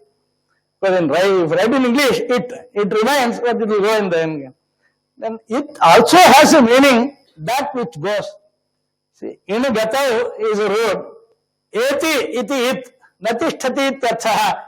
Bandhavavat, he mentions, Patanjali mentions, if a guest or some relative come, they won't be there with you all the time. They come and go again. But the leaves of effect and go, that is the important part. So this also has the same property. Since it was associated, it leaves an effect, and that may be permanent. It is not there now. So the it as a concept, Panani used to be hilt actually. He says, in Tadhitas, this will have some meaning. In Kardantas, it will have some other meaning. Different chapters, the same thing has a different value. See, today, if we say operator overloading and things like that, object-oriented programming and all, the basic concepts are there with Panani himself. He has one item, use it in as many ways as possible. But be clear. So that is how there is some initial meta-language that is, giving you clarity about where what is used, which should be understood how, where. Then the rest of it is clear. So the it prakarana is an important part. And after that, Sanskrit even now retains a distinction among the verbs. Is a job done for yourself or for others? So this is called as Atmanepadi and Parasmepadi. Something that is, can you eat for others? You eat for yourself, can you eat for others? Yeah, it is possible. A pregnant woman eats for the child also. He is saying, and there is a case, Shraddha, someone else eats for someone else. So it is possible, any activity, if it can be for yourself or for others. So Atmane, Parasmai are the 2 words used. Atmane means for self, Parasmai means for others. But if you just see, the same thing can be used either way. But then there should be some distinction between them. Swara again is the distinction between them. Which makes it Atmanepadi, which makes it Parasmepadi is distinguished by Anudatta Nitaha Atmanepadam. Swarita Nitaha Kartravipraye Kriyaphale. That is Ubhayapadi. Sheshat Kartari Parasmepadam. So he said, among these 2000 dhatus, about 1400 of them are Parasmepadi. He did not define them at all. He will define the lesser group. The rest, he always uses the Shesha as a concept. The bigger section, but I used to make a joke during our times when we were studying SSLC. SSLC results used to come on the newspapers, the past numbers. So why do they put the past numbers? Because the less number of people pass. If the failed percentage is more, you can put the failed numbers also. So you have to reduce the space in the newspaper. Whichever is less is published. Initially you can wish my number should be there. Can be the other way also. Suppose only failed numbers are put. You wish that your number does not come there. But the purpose is still the same. The effect is still the same. So similarly, the concepts, if you try to look at how nicely he has used, Shesha is one concept that he uses. For a biggest section, he uses Shesha, the rest. Whichever is special or smaller number, that only he will specify. So, Atmanepadi is specified. Atmane and Ubhayapadi, Parasmai together is called Ubhayapadi. That is specified. Rest are all Parasmepadi. So, we have about 400 dhatus which are only Atmanepadi. about 200 which are Ubhayapadi, and the other 1400 Parasmapadi. So out of this 2000, he has just tried to define Anudatetaha Nitascha Atmanepadam. Swaritetaha Nitascha. That is, Na as a nit, if it is there, that dhatu is Atmanepadi. Chakshan is a dhatu. In Adhyayane is a dhatu. Chaste, Adhite, this is the way it is. Ni, if it is used as a nit, Kavarga Panchama, that will denote an Atmanepadi. Or Anudatta is the it, that will denote the Atmanepadi. Similarly, Swaritet will make it Ubhayapadi, like Dukrinya, etc. Ni is used there. Nit makes it Ubhayapadi. Karoti, Kurute, both are possible. So to denote, that is, if you see even in the Varibhavindam, Rahine Rakshati Dukrin Karane, when Shankaracharya says, he fully understands. Dukrin Karane has so much of importance. With all that, it doesn't help you. Sampradya Gandhite Kale. So this Yajana is not going to take you anywhere. Maybe Vedanta will take you where you need to go. But he did not leave out the detail. Even if you know to the core, let us say all the Vedanga Sampanna, even then, Vedanta only will help you and not Vyakarana per se. But the details are not left out there also. You keep singing it, but do you understand and why? So that is the kind of the Atmanepada Prakaranam and Parasmapada Prakaranam. This has also got another speciality. There are 90 sutras Panini devotes to this. Out of this 93 sutras we have, 79 of them are only for Parasmapadi, Atmanepadi, but it is also variable. A dhatu in isolation has certain pada in it, Parasmapada or Atmanepada. But if there are upasargas used to the dhatu, then the upasargas can change the basic property of the dhatu. So, which makes what? For example, Gachati. Gachati is Parasmapadi. He goes. Now, how is it Parasmapadi when somebody asks? There is a very crisp remark made in the Mahabhashya. Why should somebody go at all? If he wants to do for something for it, he can remain where he is. So if he goes, it means someone else is involved or something else. So if he goes, must be something else. Otherwise, there is also another way. Gatyatthana, jnanarthagatvam. You be here and see everything. Like a Maharshi, he sits here and sees what is happening elsewhere. You don't have to physically move. So there are also very interesting kind of such remarks made. But people make it with a very good knowledge that Vedas have used this in this sense. To some extent, it is difficult to realize which is Parasmapadi, Atmanepadi, but Vedas are the source. But the Whitney's grammar is grudgingly admiring Panini. He doesn't want to admire Indian systems, but he grudgingly used the word. I grudgingly admire Panini. Because he had known Vedas so thoroughly well. He has not shown any hint that he has studied Vedas, but it is fully visible. If a person does not carry a degree, but people are able to see his ability, and he must be a master in something. And to that extent, he has effected in the Dhatu Pada, the accents so nicely organized kind of. So that is there in the third. Parasmapada Prakaranam and Atmanepada Prakaranam. I don't know. Yesterday there was some query. Somebody was asking. The Bhagavad Gita has got two usages. Yudha Dhatu.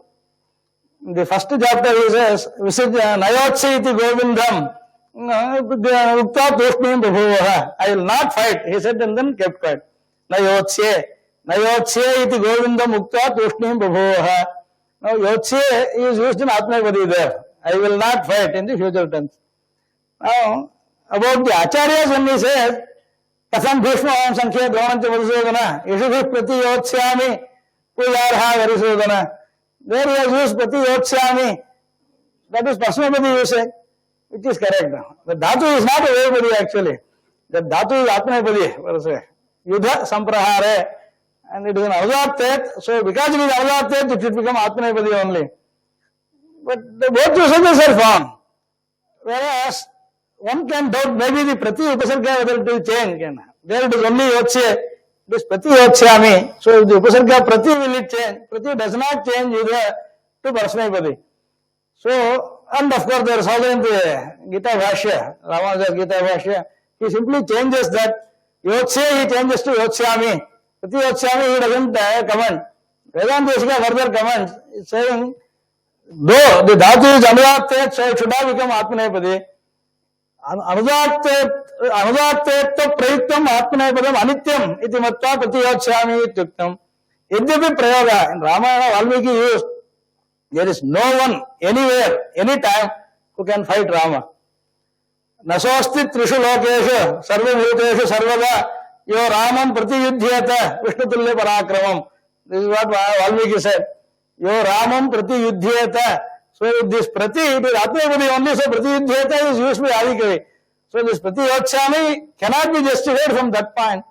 Ultimately, I am not willing to, I would not even by words fight them. This is what is the intention. If I had said pratiyodhya, then at least in my mind I am fighting Bhishma and Drona. Even there I am not willing to. How are you asking me to fight? So even this kind of details have to be brought out by the, yeah.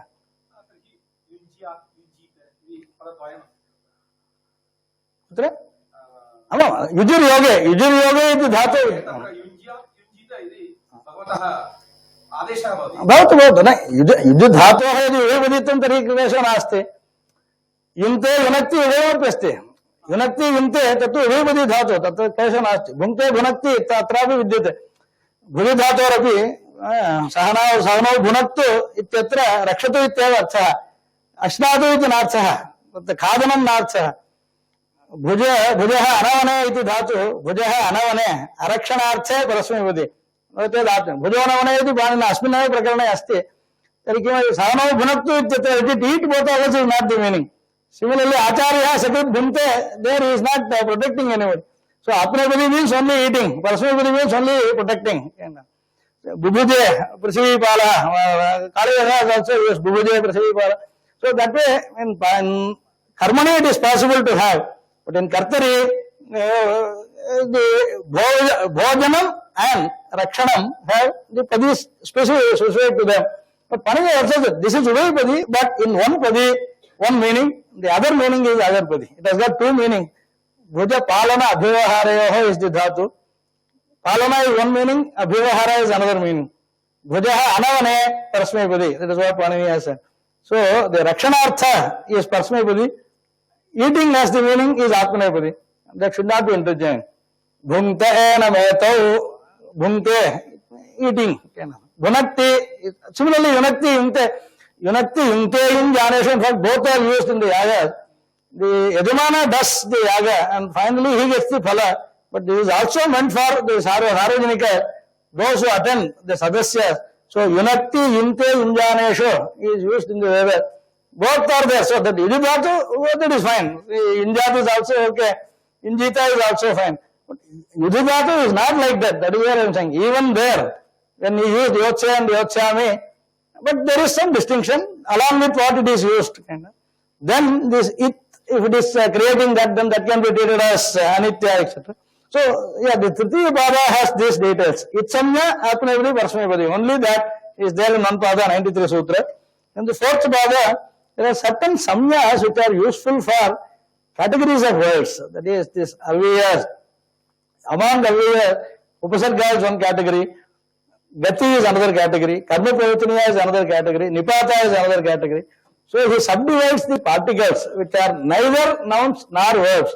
So for them there is a Samnya Prakarana in the fourth Bhava, Aṣṭādhyāyī fourth Bhava, and the Karakas. All the Karakas are mentioned in the fourth Bhava. But Karakas are the most useful part in the entire grammar, but they are not very precise rules like eco-energy. It is not easy to program them or understand them.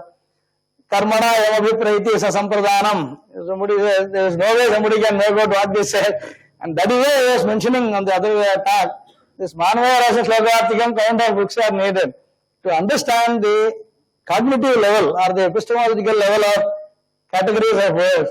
Then these meanings can be associated.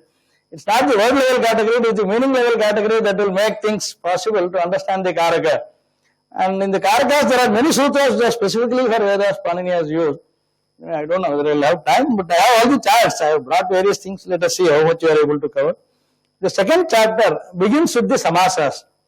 The second chapter, first pada itself, the entire pada is samasa, 72 sutra. And Panini does not use the word samasa. He uses samartha padavidhihi. So, he is just saying two words can come together. Multiple words can come together. That is, a sentence can be replaced by a single word also. Samasa, as defined by Panini, is multiple words forming a sentence can also be there denoted by a single word. Then we will have them as compound words.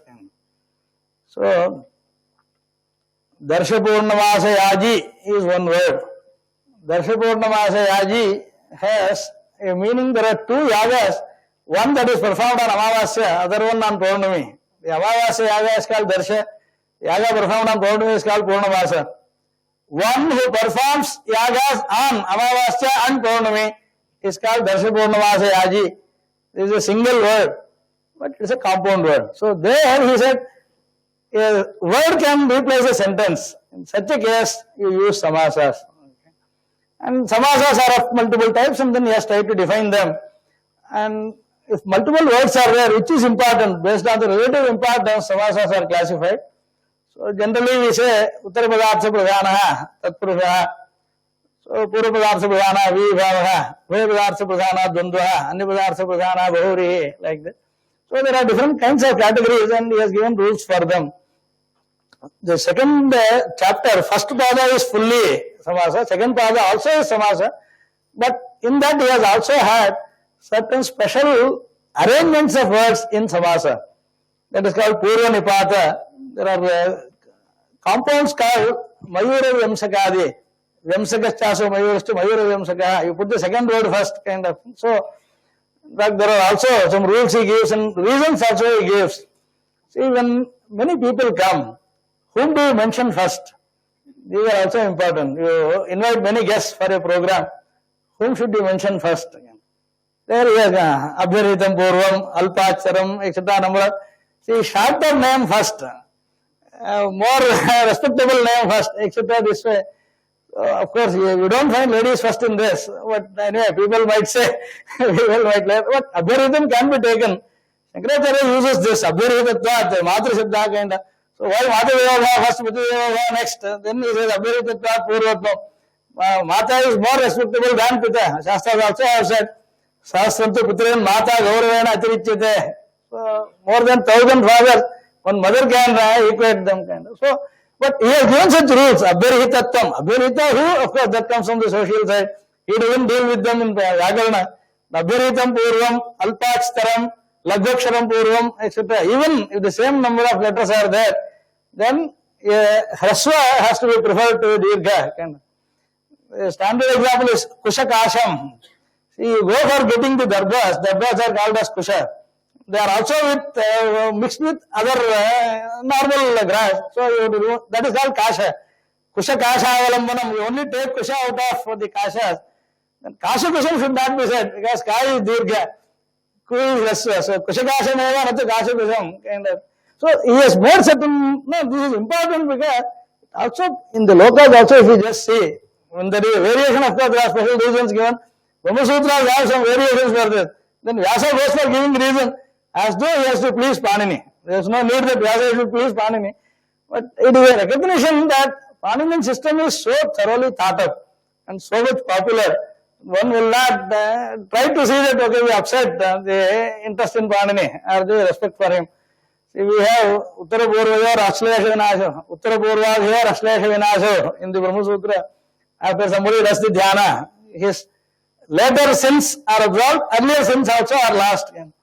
There, Uttara Purva is used. Panini would have said Purvottara only, should be said, he has said, Purva has got less number of letters, Uttara has got 3 letters. So Purvottara should have been there.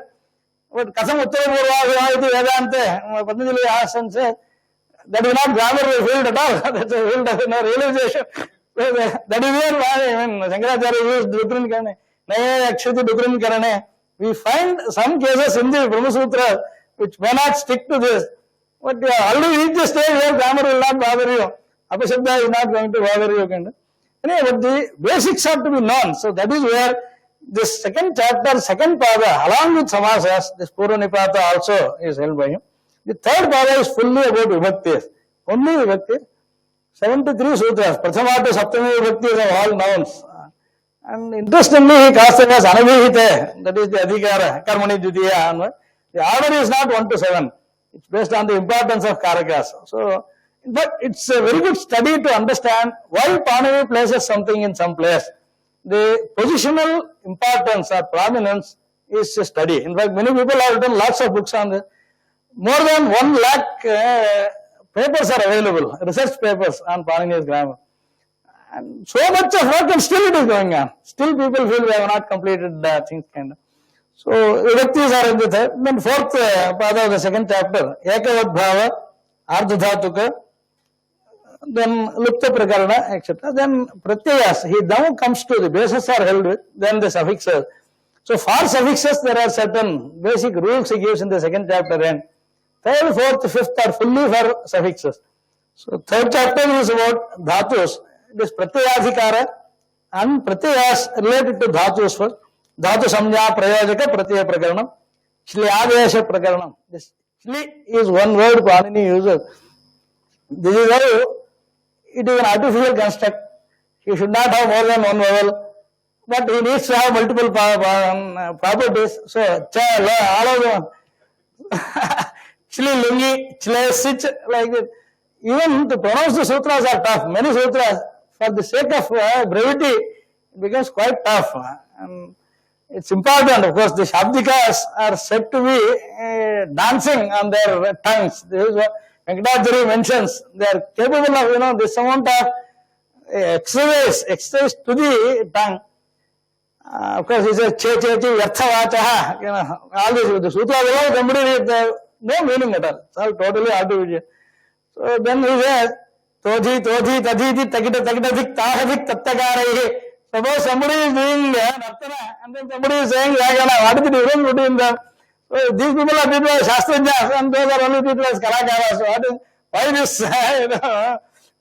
difference or discrimination? He is now trying to. So it looks as though there is no meaning for the sutra. It's simply because of the need for brevity. So Shli is one thing. It's the most complex lakaras in the verbs. There are 7 types of one lakara alone, this lung lakara. And why? Because Vedas have used lung lakara most, and it has a lot of significance with respect to achieving punya. The yagas, different kinds of activities are used with different forms of the same lakara. So because of that, he did not leave out a single usage that is there in the Veda. But these are some of the pointers. If only you are interested in describing the classical language, it would have been much, much shorter. And nobody today even knows the distinction, let alone use them in those kinds of distinctions. So, Aska also laments, from the Vedic usages, over a period of time, people have opted for simplicity and they have lost a lot of benefits also. Yes.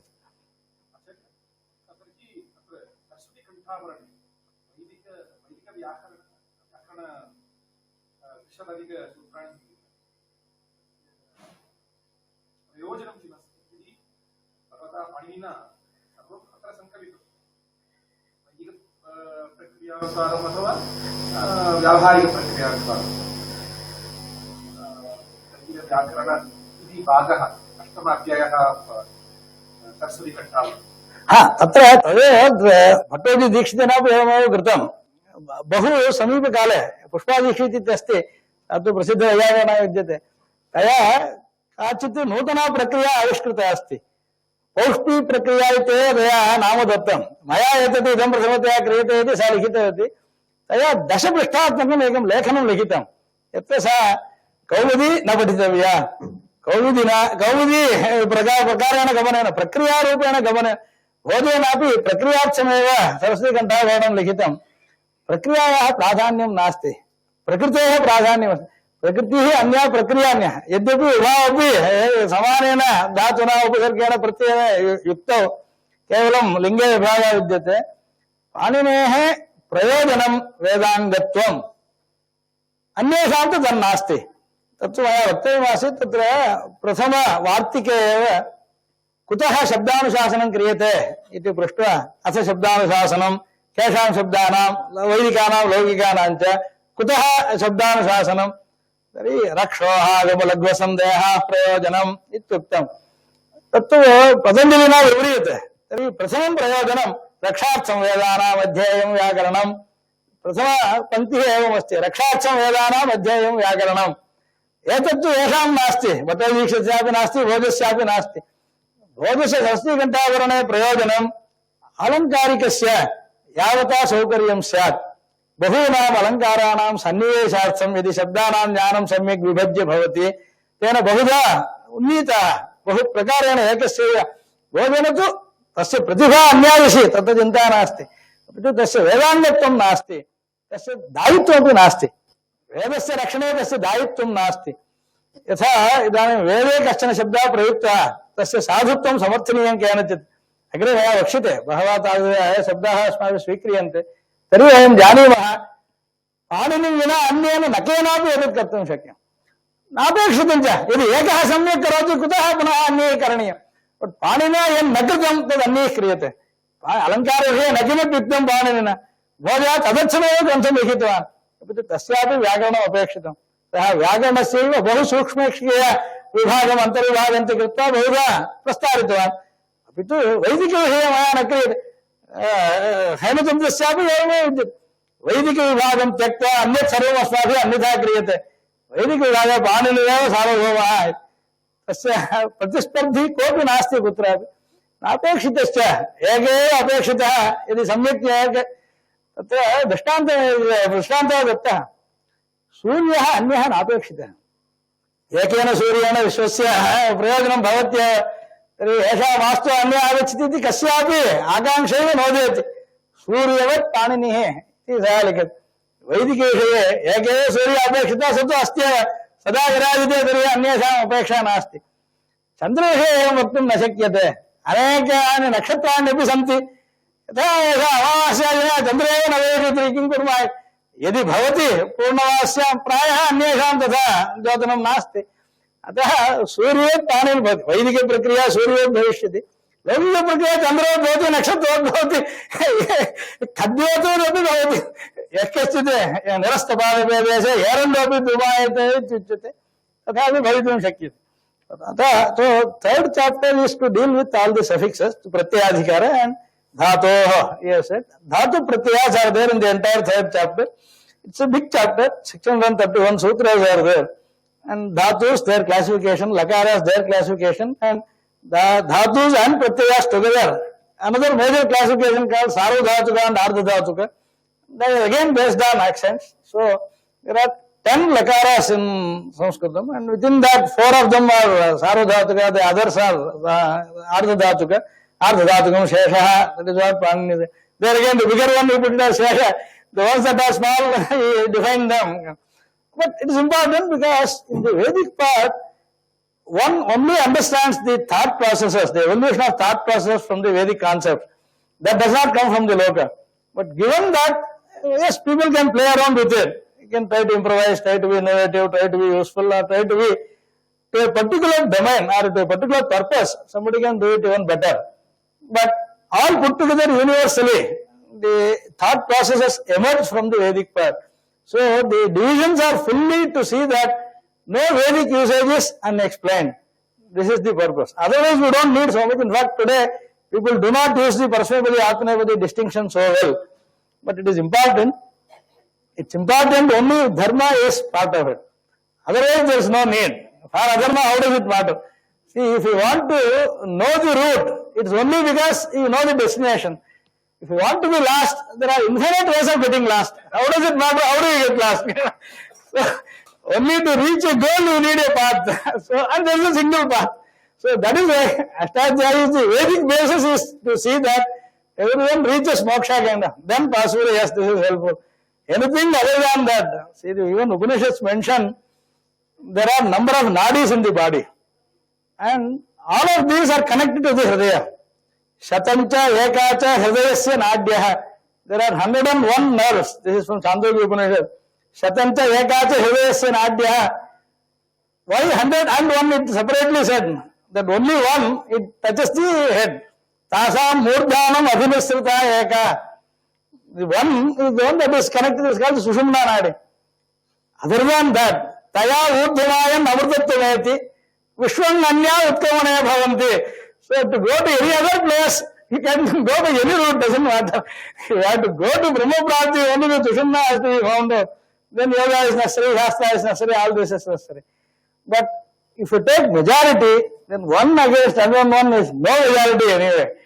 But The utility is a different story. So, Paninian thought is more about that one which is so important, most important.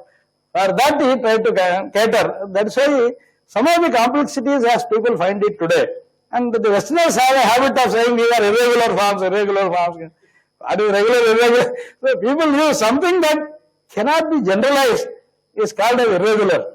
See, it is your inefficiency, you put it onto the word of the Shastra and you can't understand. No, that's a tough subject. How maths is a tough subject there? See, you are dull. This is what it means. Where should this be taken? It's wrongly attributed. See, most people cannot pass, so the question paper is tough. It is not that anybody should pass at all. See, if nobody is worthy, let nobody pass. That is the end of it. But that no one takes it today. See, earlier days there was no marking. See, when my father used to say, there was no examination when he was doing Vedadhyayana. Only one test. In Kanchipuram, when the Lord passes through in the Utsavam, well Paranam is done. Then the Paranikaras hold the hands of each other and they go in a full chain behind the Lord. If you can participate there, then you have passed. And even after say many years later, somebody has been participating, and by mistake some error is uttered, immediately they drag him outside and say, you will not join further. No degree, no, but he was saying, though there was no concept of degree, taking back a degree was there. That is what he was saying. Today that is not there. Given the degree given for you can't take it back. In fact, you can even forget in what subject you got a degree, but you still remember vaguely you have a degree. That is enough today. But the actual jnana works the other way around. It can also be taken back. Like Dhruva has said this, Yonta Pravishya Mamavacham Imam Prasuptam Sanjeevayati. See, something was dormant, sleeping. He made it, get up, come up and work. He can also do the reverse. See, for a lot of people who do Ninda, there are cases in the Purana, suddenly a person becomes dumb. That is the end of it. You keep on doing, Ninda or something, your Vajindriya is taken away. So that is the end of it. So somebody can put a stop to something if somebody is also giving you the facility again. So Jnanam generally works in the sense that it is not for others' approval. It is not for display or it is not for exhibition. It is for use. Somebody can use, that is where in the Shastra it is said, a person by his act can be inferred to be knowing something rather than his claiming. And even others disputing. Today even that has been happening. Is it a fake degree, proper degree? All nonsense. Nobody, and still degree is necessary. Why? We don't know. So the whole point is the Shastras have had utility as the core test point kind of. So this Krityas, there are two categories among the Pratyayas added to Dhatus. One makes them verbs, other makes them nouns, but some special features in them. That is, Krit is one set of Pratyaya, Ting is other Pratyaya. And again Panini said Krit Ating. What is not Ting is Krit. That's, because Ting is smaller, 18, and Krit are 131 Pratyaya. So he simply said Ating Krit, that's all. Thing you listed out, rest of them are like the Shesha kind of thing. But he did not say Shesha because Shesha means even the which is applying to nouns will also be counted. So among those which apply to Dhatus, which is not Thing is Krit. So in the Dhat Adhikara he said Kritating. Okay. So Krit Pratyayas are very potent ones. So it is something like it can have the sense of time as well. Tense can also be there. But additionally, the Karaka relations can be there. The Krit Pratyayas are basically to see whether you are an agent, you are the object, you are the instrument, you are the recipient, you are the location, etc. This can be part of, see, Ayanam is a word. But I was wanting to come to this, we will do it even now because I don't want to wait. Words change their meaning because of accents, I said earlier. Now, Panini gave an example in the Shiksha that Mantraha, Hinaha, Swarataha, Varnatova, Mithya Prayuktaha, Natamarthamaha. If a word is wrong by letter or accent, then it is not used properly, then this will not create the intended purpose. It can also create unintended purposes or it can be counterproductive. So, Vag Vajraha Yadamanam Hinasti. That is, there are two problems in this. Ishta Prapti is not there, Anishta Nivritti is not there, Anishta Prapti is there. So he is saying Ishta Nivritti and Anishta Prapti can happen. What we want is Ishta Prapti and Anishta Nivritti. The reverse is going to happen in case Varna or Swara is wrong. And he gave an example, Yatha Indra Shatruho, Swarataha Aparadhat. He said there is a word Indra Shatruho in the Vedas, where a person wanted to, see, Indra killed a person called Vritra, called Vishwarupa. Vishwarupa was the son of Tvashta. Tvashta's son Vishwarupa was killed by Indra. And Tvashta was angry. He wanted to do a yajna and create a person who will kill Indra. This is the background. And Tvashta did the yajna which Indra wanted to destroy. But somehow it carried on, and out of his tapasya he could see that he got a person. But then the divine order was that Indra will not be killed. The world you should have an Indra kind of. So what can be done? He was wanting one who would kill Indra. So Indra Shatru was the word. He did a homa saying Indra Shatru Vardhasva. But in that word, the accent was wrong. That is, it was basically made to go wrong, maybe. See, if it is willed in some form, then a person does the mistake there. So instead of killing Indra, he got a person who will be killed by Indra. This is what happened. So even after creating a person to challenge Indra, his purpose was not served. Now Indra Shatru Vardhasva should have been, that is Indra Shatru, the last letter should have been Udatta, that is Chitaha Antodataha, Tatpurusha Samasa for Antodatta. So Indra se Shatru, Indra Shatru, Tatpurusha should have been Antodatta. Indra Shatru Vardhasva. He said Indra Shatru Vardhasva. This is what Tvashta said. Indra Shatru, when you say, Indra word is basically having Adhyudatta. Indra word is Adhyudatta. So the Purva Pada, there are two Padas, Indra and Shatru. Purva Pada is Indra, Uttara Pada is Shatru. Purva Pada, Prakriti Swara, if it is there, that becomes Bahuvriya Samasa. Bahuvriya, Prakritya, Purva Padam. That is what Panini meant. System, observing Vedic words. So now, Shruti has mentioned it, that way he took this example. Yad abravit swahendra shatru vardhasveti tasmad asyendra shatru bhavate. The Veda itself mentioned such a thing happened. Tvashta hataputraha vindram somam aharate. Tvashta, having lost his son, wanted to create a person through a yajna who will kill Indra. This is how the story begins. And instead of saying Indra shatru vardhasva, he said Indra shatru vardhasva, and hence he got a person who was killed by Indra. Tasmad asyendra shatru bhavate. So that Panini uses here. In fact, my father used to joke, today so many people have to die and keep born again. So much of apsaras that we keep saying. See, one in the Shatru, he gave an example. So it is also said if one Swara is wrong, you also have the papa of killing. So the whole, similarly you say something right, you have the benefit of protecting all the people kind of. Be careful kind of. So when he said that, Mahabhashya, Patanjali took another example.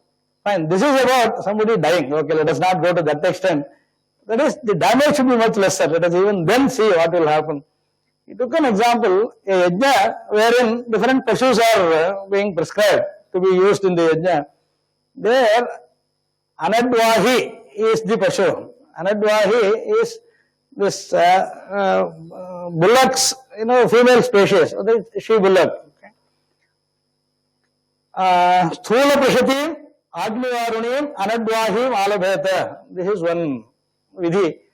So the description or the adjective to the pashu is Aṣṭādhyāyī is Sthula prashati. Sthula prashati means what? It's a compound. Sthula means tough. Stout kind of. Sthula means stout or fat kind of. Prashat means dot actually. Prashat means dot. Now the cows, buffaloes, etc., they can have dots, spots on their bodies. Now this Sthula Prashatim, when it is said, Veda has Sthula Prashati, Kshudra Prashati, this is the way the mantra says. Sthula Prashati is the swara there. Sthula Prashati, if you say, it will have a different meaning. What will change now? He is saying, one is Tatpurusha, other is Bahuri. Tatpurusha has a subdivision called Karmadharaya. Sthulacha sa Prashadvati cha Sthula Prashati. One. Other, Sthulani Prashanti yasyaha sa Sthula Prashati.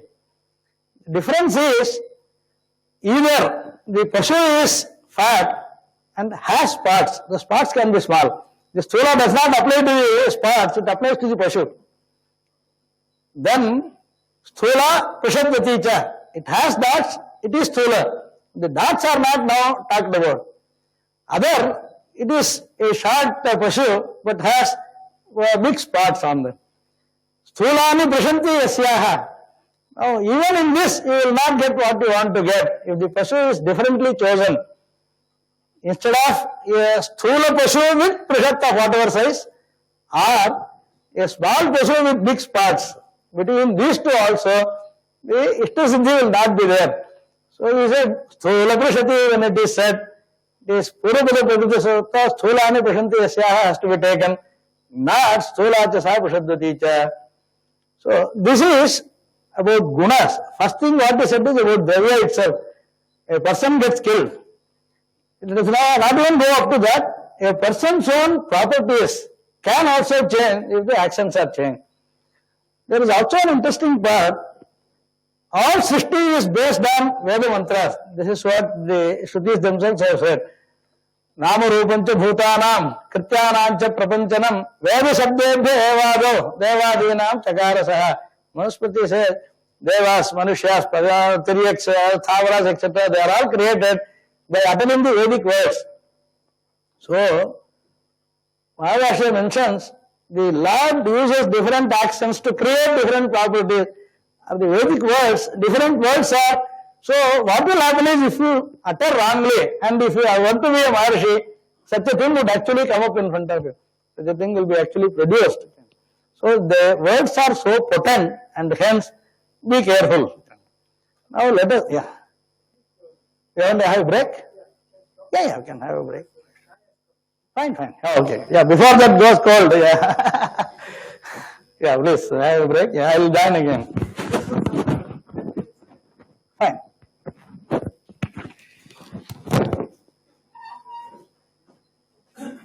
To dhatus.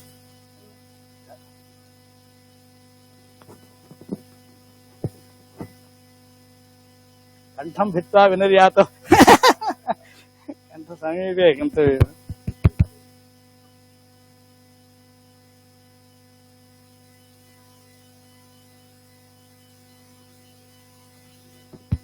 One switch and the light is on anyway.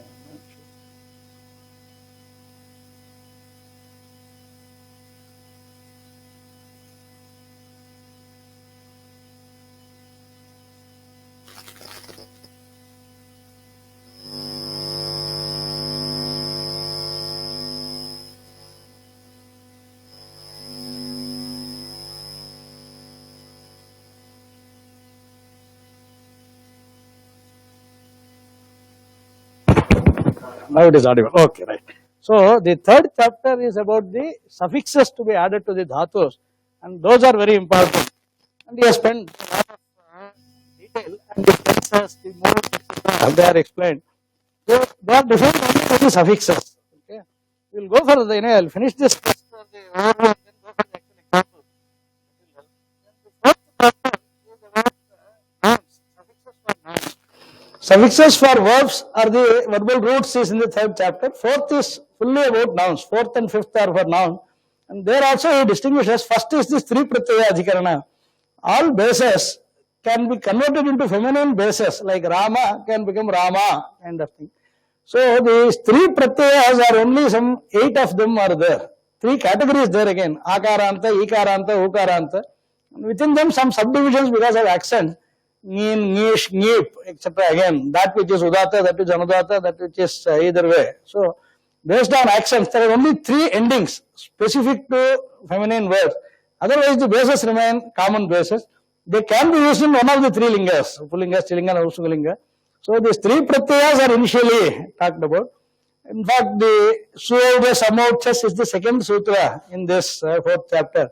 For all nouns, there will be 7 vibhaktis and 3 vatanas, etc. For those 21 pratyayas, supratyayas are introduced, and after that, these 3 pratyayas are added to deal with the feminine bases.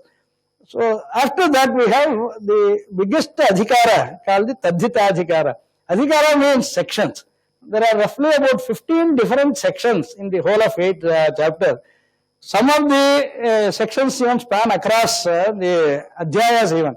Like this Pratyadhikara goes through 3 full chapters.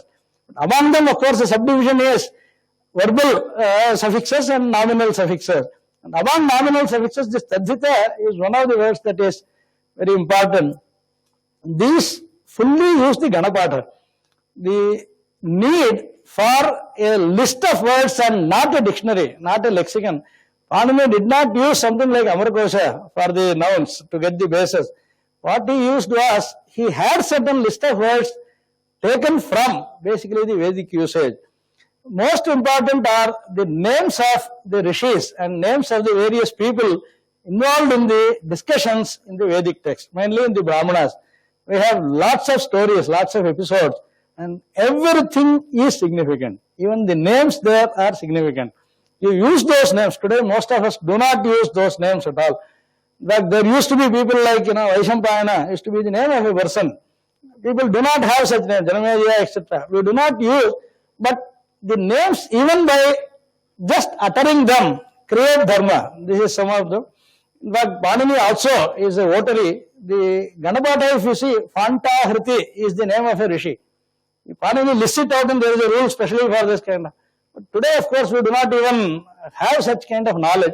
But these are part of the Vedic text. And it is important that a person's properties as he grows is also dependent on the way he is named, and he is taught the significance of it and expected to live up to the name that a person has, kind of thing. Most of the rishis' names are the ones that are covered in this.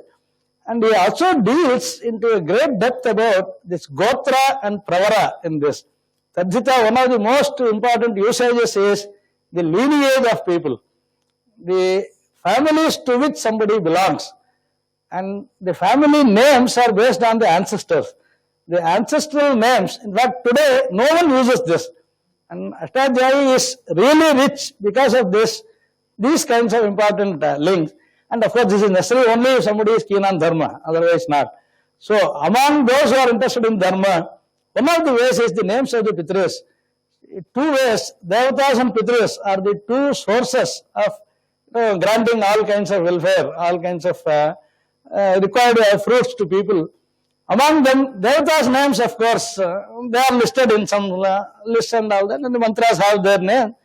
The Pitris are generally by the different Gotras, the Saptarishis and then their descendants, and among them again, the classification is based on the Shakhas also. He has also made the distinction belonging to different Vedas, different Shakhas of those Vedas, etc. So these names become important. There are about 5,000, roughly about 5,000 words used in the Ganapatha. Ganapatha has got lists, and there are 255 lists with varying number of members in them. Average, let us say, 250 lists and 5,000 names, if you say, roughly about 20 words per list, kind of thing.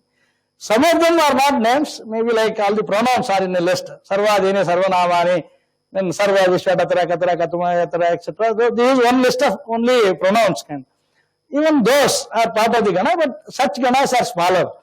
The Ganas are based on the Tadhita Pratyayas that they would take. And Tadhitas have 410 different senses in which these words can be used. That is the reason Tadhitas are the toughest portion. There is a saying also, Tadhita Mudha Vayyakarnaha. Tadhitam Udha Vayyakarnaha. Tadhita Mudha Vayyakarnaha. So Tadhita Mudha Vayyakarnaha. Somebody says, if you are a Mudha in Tadhita, you are Avayyakarna. If you are good in Tadhita, you are a good Vayyakarna. Kind of thing. So, based on the way the Shakhas are, the yajnas that somebody performs, names are, in fact, everyone should have 2 names. This is what Shruti says. You have your own personal name, plus there should be a family name. If somebody wants to shine in life, he needs to have 2 names, but one he should earn. That is what the Shruti says. You are given something because you are born into a family is one thing, but you should earn the second name by your own. So there, Agnidhriyo Hotriyo Marjaliya. I was doing the Agnidhra's job in Yajna. I was qualified to be a Udgata somewhere. I was qualified to be a Radharyu somewhere. This kind of thing someone has to earn, and that will be the second name. That is what the Shruti said. Then, for example, it has said, these are all the people who earned this, and these were the names of them. And they were the ancestors of many of us today, kind of. Those who have been, let us say, Atraya Gotra. Atri was the first person among the 7 Saptarishis. Then from Atri, Atreya is one belonging to Atri. This word Atreya is found by using the Tadhita Pratyaya to the word Atri. Similarly to the word Bhrigu, if you add, it becomes Bhargava. Kind of. Vasisthas becomes Vasishtha. Kind of. Vishwamitra becomes Vaishwamitra. Kind of. So these Tadhitas are basically to denote various kinds of relationships. Some are functional, some are also related to place, so related to occasions, etc. 410 sutras related to the Tadhita Pratyayas alone, each one having some distinct meaning. It also relates to the place where somebody is living. Srughna is the name of a province in those days. Sraughnaha, one who is living or who is a native of Srughna is called Sraughna. So this way, Achuraha, Maichilaha, Vaidehaha, etc. Michila Desha, Magadha Desha becomes Magadaha, Vangadesha, Vangaha, etc. So, Desha Nama can be there. Even tree names are there. Plant names are there. Profession names are there. A cook can have, based on his profession now, Pachakaha. So, among Pachaka there are some subdivisions. Among Yajikas there is a different. Among Ganakas there are different. So, that way he has tried to list out nouns to describe individual professions, domains, specialities, locations, lineage, various kinds of things. So, in fact, there are, of course, this Pushpadikshit's article is quite interesting to at least understand. She actually finds the Kaumudi kind of thing very, dull. They have put it as Chaturarthika as one heading. Of course, this is there from them. Anime did not call them as Chaturarthika. There are, for 4 different meanings together, there is one pada. So, Chaturartha Bhavam Chaturarthikam. So, Chaturarthikaha, you have something. Then Adhishiyaha, Akushmiyaha, etc. Up to this pratyaya, up to this pratyaya. Is this a way of naming something? That's what she is trying to now criticize. She has now rearranged. She has given different names, different kinds of things, fully in line with Panini, kind of. That means you should now know somebody who came from somewhere, something that is made out of something. Up to the point of something that is fried, something that is boiled, something that is cooked, etc. Even among the cooks thing, he is now trying to distinguish things that can be drunk, eaten, chewed, various kinds of. So, how to utilize. One is the dhatus. Other, applying this to someone using or doing that job, kind of. So, it becomes very rich in case someone knows Tadhitas well, his vocabulary will be fantastic. But today we do not have such good Vyakarnas who can coin a new word or understand a Vedic word off the cuff. Okay? But this is the key to that. Tadhita itself, of course, Mahabhashya is very rich in many such cases. Today, most people don't read because Mahabhashya only has Vedic example. Mahabhashya has treated Aṣṭādhyāyī only as a Vedanga, not as a help for a computer program. They did not bother about. So, his examples are all from the Vedic text, and to explain this pratyaya is added to this word, etc., etc. So, even he goes to the extent of saying, paddy, for example, paddy is grown twice in a year, roughly 6 months is the cycle. There is some short variety of that. There is a special word he uses for Shashtikaha, that which take only 60 days. Shashtikaha, Shashti Ratrayana Pachyante. Those which only take 60 nights to, fully become, ripe. Such a variety should be called as Shashtika. And of course, he jokes, generally there is a lot of humorous thing in this. A person conducts Shashti Purti and he has not achieved anything. That Shali is much better. I'm just saying how things are effectively the teachings can be there. Vyakarana can be used to learn even a way of life. Provided, of course, someone is after dharma. So, where are they is in this place. This Tadhita Adhikara. What does this word Tadhita mean? Tadhita is the word Panini used. It itself is a compound. Tasmai hitam tadhitam. That which is good to a person. Tadhita word itself has a connotation. It is good for you, I say, please no Tadhitas. And of course, the Mahavashya is one more thing. Dakshinathyas use tadhitas more. This is what he mentioned. Priya tadhitahi dakshinatyaha. This is what is mentioned in the Mahavashya. That we don't say Loka or Veda, we say Laukika Vedika. See, Laukika Vedika is a tadhita usage. Loka and Veda is the basic word. So, Laukika Vedika is oh, Priya tadhitahi dakshinatyaha. So, you are from the south, so you are using tadhita. Yeah, he's commenting about the Vartikikara, yes, because he is a Dakshinatya. He is trying to say, oh, he always uses Tadhitas. But yes, Tadhitas have, knowingly, deliberately, someone can try to get some extra effect kind of thing.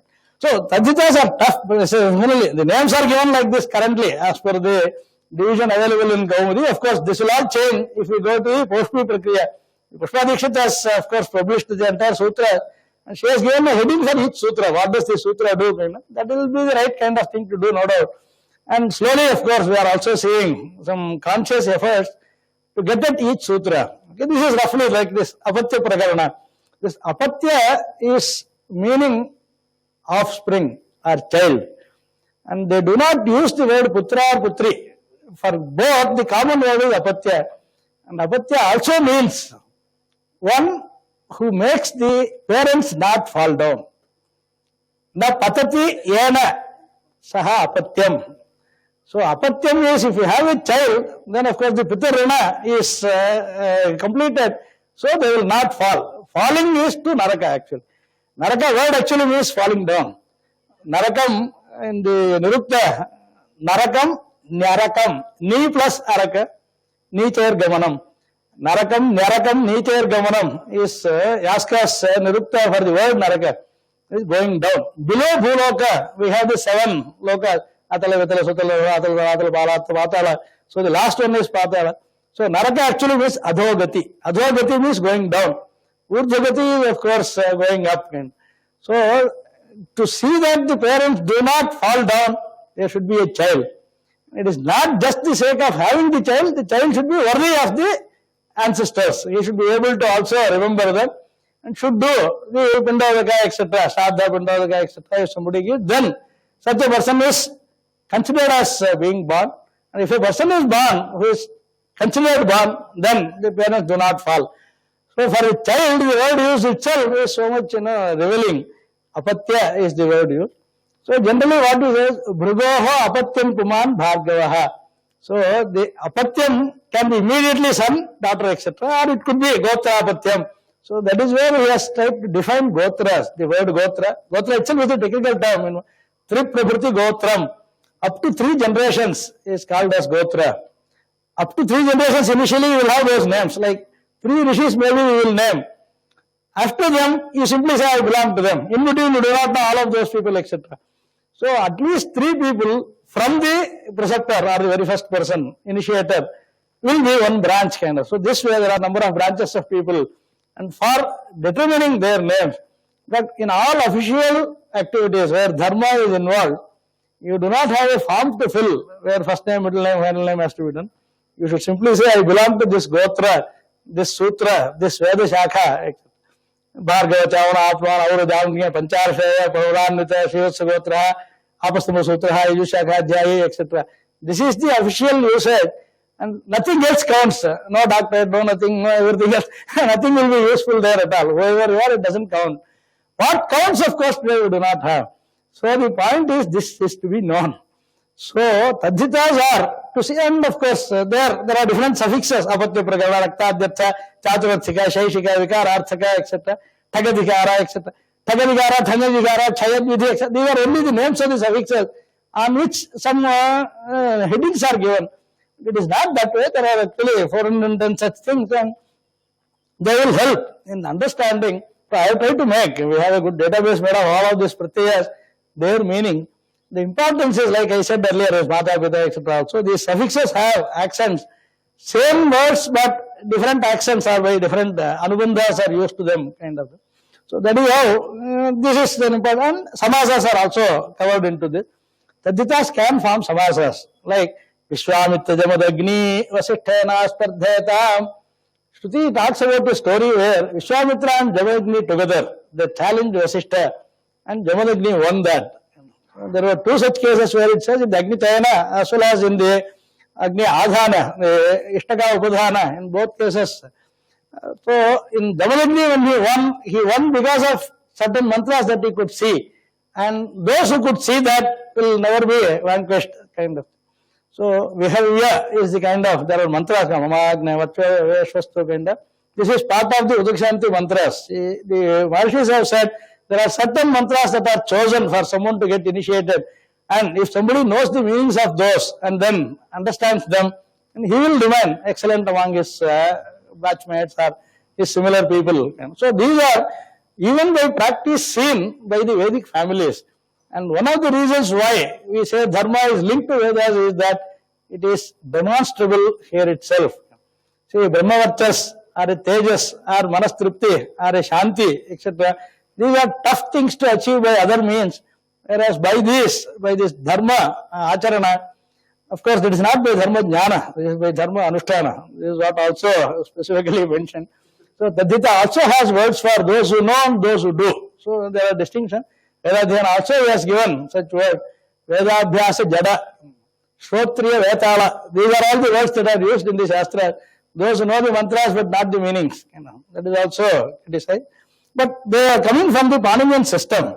There are of course vibhakti. There are also certain vibhaktis among Tadhita.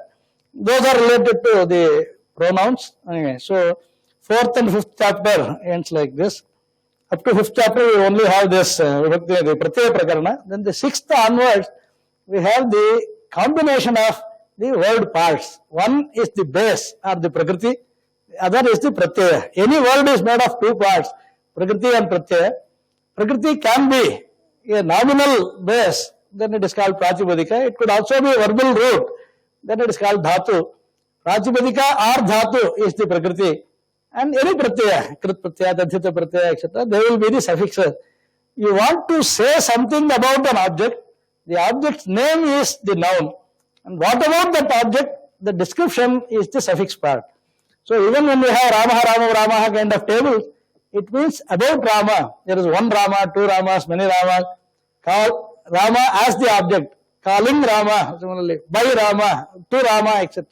Then 1, 2, 3 kind of. So the relationships are the ones that are varied by the suffix, added to the same base. So about a given object you want to describe whatever, the necessary tools are provided by him in this. So now the 6th and 7th chapters try to see that the Prakriti and Pratyaya can be combined. So the process of Sandhi is handled in these two. So the 6th chapter, first thing onwards, first pada onwards, Dhatu Dvitva Prakaranam. There are certain lakaras where you repeat the dhatus, like Lut lakara or Sananta, Yanganta, etc. In those cases, are all dhatus of the third gana. Dhatu pata is split into 10 ganas. The third gana has all dhatus having duplication. Like who is the dhatu? Juhoti will be the form. Da is the dhatu. Dadati will be the form. So you will also have for any given dhatu, like even bhu dhatu, babhuya will be there in lit lakara. Similarly, any other jinjasa. Jinjasa is the word coming from nya. That is in the sananta. So this dvitva is first handled. After that, samprasarana, certain dhatus change. There, the phonetic processes are explained here. So karoti will be there in the active voice. Kriyate will be there in the passive voice. This karoti becomes kriyate is called samprasarana. It is the reverse of yan. So there are different kinds of sandhi. Atma prakaranam, achanti prakaranam, sudagama prakaranam, swara prakaranam, etc. So Panini has not used the word sandhi. The word for sandhi in Aṣṭādhyāyī is samhita. Samhita is the word used by Panini. Paras Sannikarasha Samhita.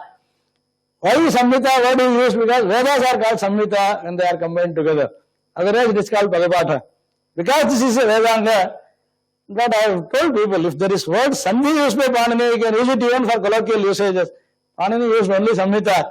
Samhita Patha, Padapatha, Kramapatha is what is needed.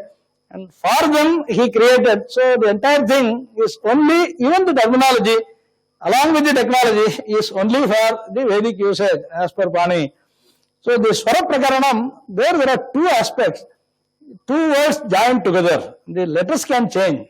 So for example, Vidya plus Alaya can become Vidyalaya. A plus A becomes a single A. Okay.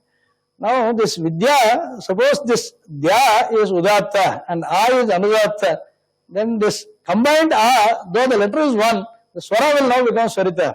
So both are to be considered, the letters and their accents. So Panini distinguished them separately. Samhitayam is the adhikara. Under that he has given Ikayanachi kind of various things and different orders which can supersede what, etc.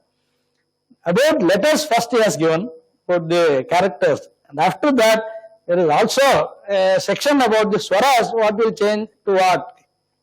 So the Varna Sandhi and Swara Sandhi, there are two splits in the Ach Sandhi. Among vowels there is a two-stage Sandhi. One is the change in the letter.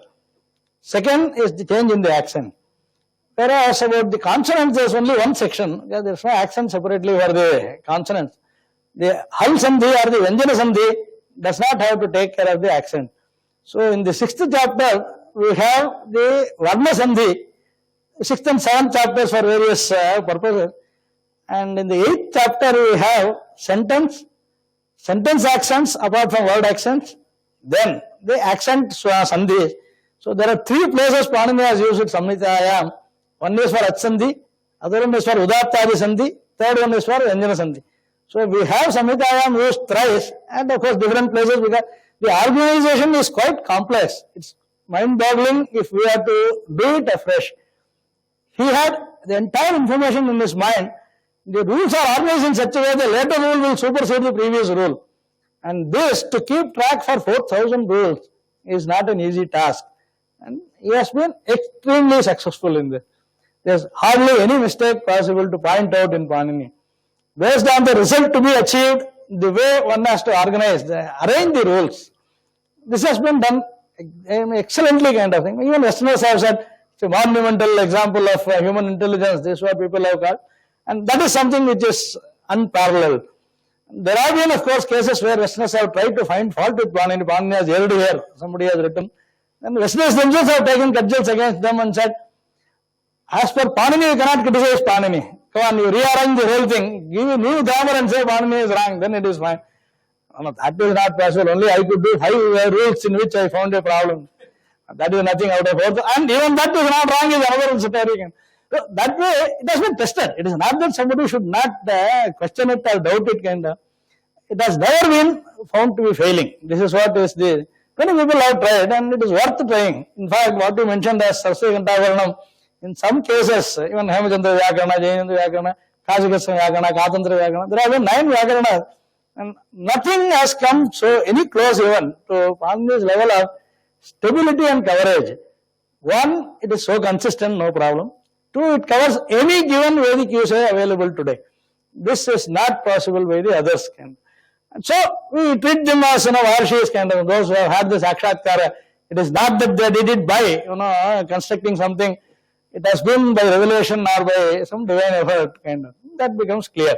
So the 6th and 7th chapters are about combining bases and suffixes and forming the words. The 8th chapter, of course, these two, there are different vriddhi, guna, etc. Various kinds of processes are there. 8th chapter is about words and words in conjunction with other words. He has 3 adhikaras, padasya, padat.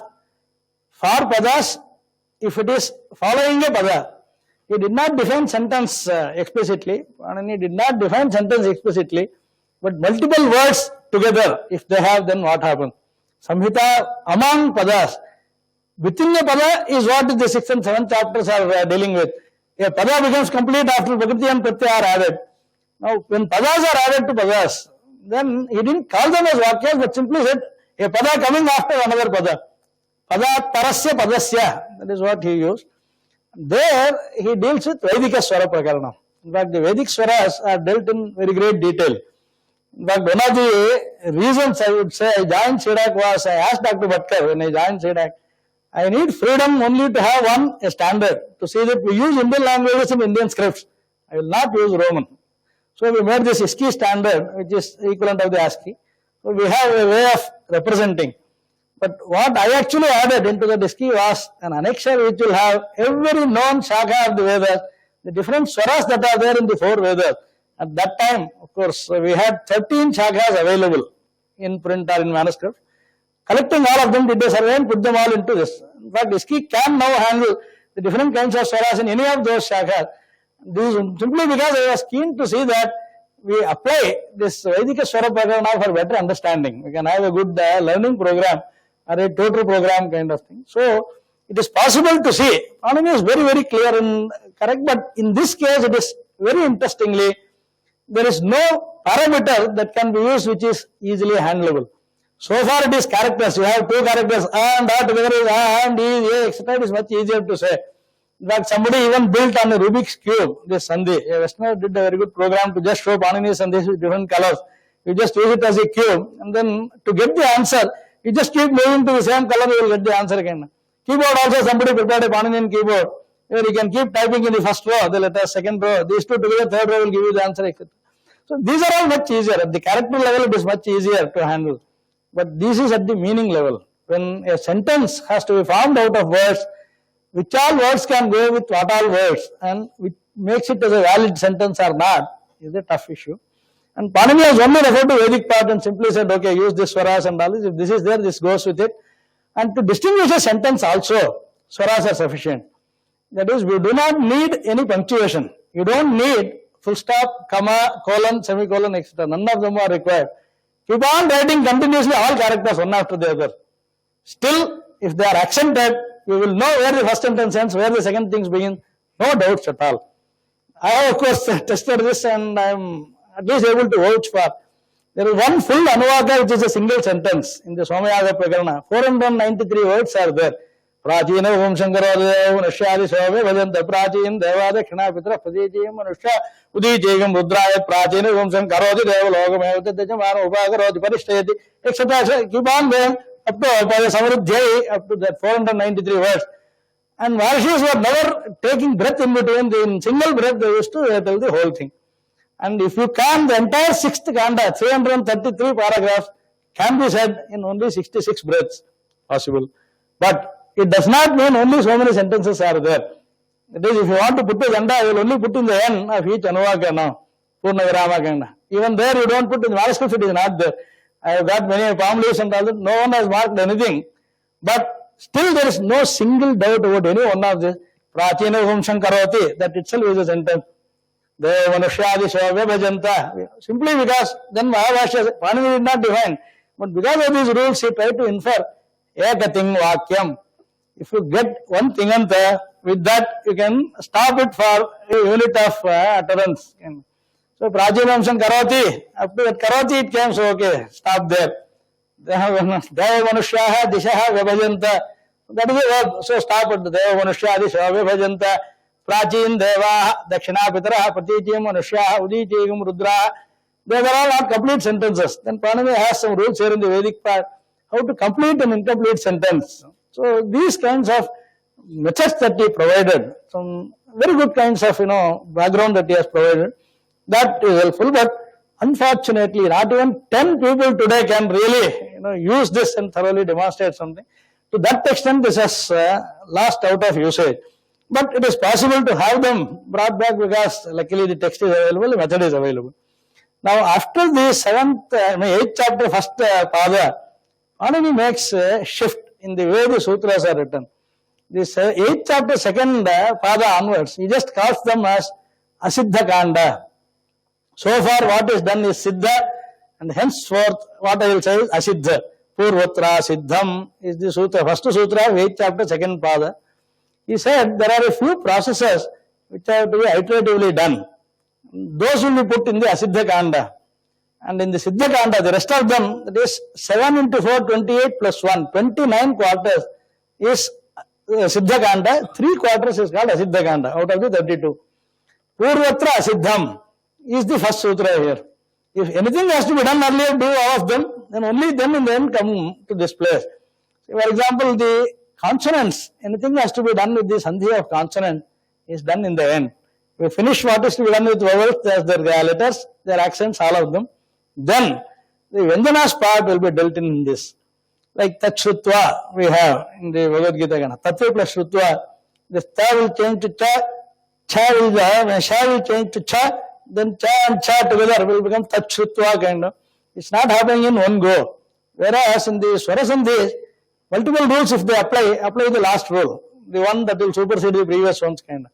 Here what will happen is, everything has to be applied. There is no supersession, the later one superseding the previous one kind of. So if multiple rules can apply, still apply all of them. So you may have multiple steps to go through. And this cannot be done at every level. So what he has tried to divide is, the last stage will have a sentence accent or the consonant sandhi. These two things are put in the end. So we have the Aṣṭādhyāyī Kanda, in that some of the lopas can be there. Let us say 2-3 consonants come up, and some of them will get elided. So those things he has put them here. You keep on building up all of them, and finally I will tell you, Saya Vantasya Lopaha, Tasya Lopaha, there are multiple consonants ending in a word, knock out the last. If 3 are there, knock out the second also. So that way he has given, because this is the final part, nothing more to get added. Now only deletion or keeping something. Some of them are optional, like Ramat can be there, Ramad can be there. So you can have just the option, Chartva, Kutva, etc. So he has tried to give final touches to finishing a word, that is there. Similarly, a sentence part. So the Swara Sandhi is there in the second pada of the 8th chapter. That is the Vakya Swara. Padaswara is already handled. So Vakya Swara is there. In this place, he has also talked about the Plutas. And Plutas which are not used in the Loka. Pluta, why is it used? Why is it necessary? And why is it used? Why Vedas are using them, etc. And then the reasons and things like that. One of the most important usage is to introduce yourself to the elders. When you do a pranama, you should do a namaskara with Aṣṭāngas. This is what Prasad, Pusha, Tatha, Padhyam, Karabhyam, Janubhyam, Pranama, Aṣṭānga Uchyate. So there is something like Aṣṭānga. Saṣṭānga Pranama means 8 parts of the body should touch the ground. Then you do the salutation to the elders, and this is how this should be done.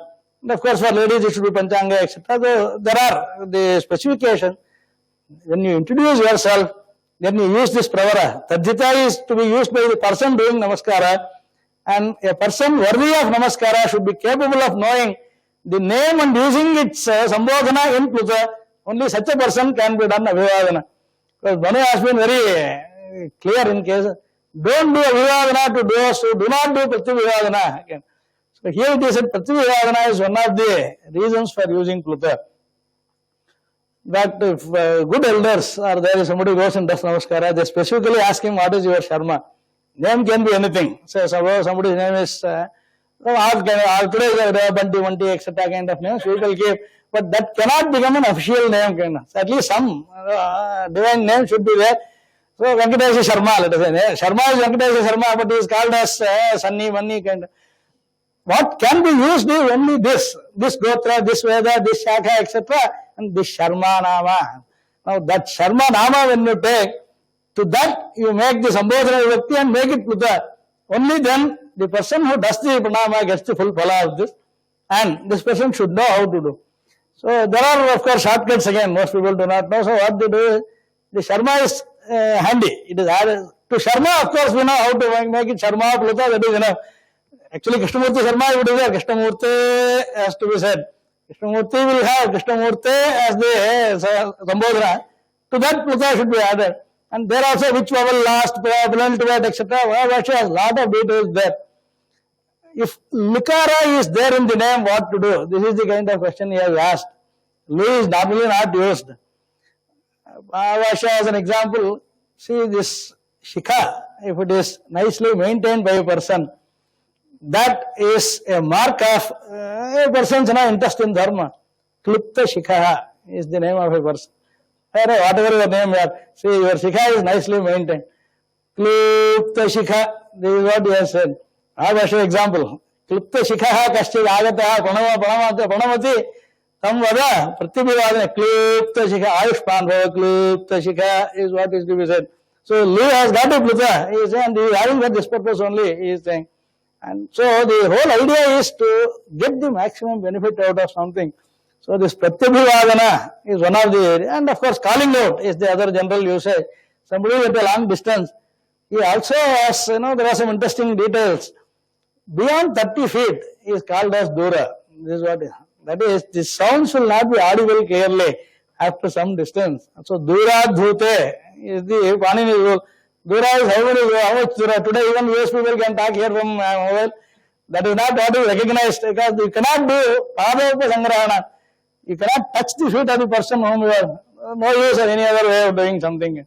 So the whole idea is, he has now tried to distinguish them between the dharma. How does it come? By word you can get dharma means what? This is where, this is how to get.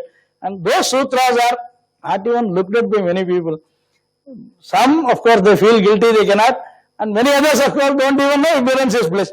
So our point, Panini is Sarvajna, and his Sarvajnatva is seen in such cases, where, of course, in the Vedic part we have exact equivalence, and he has covered various shakhas also.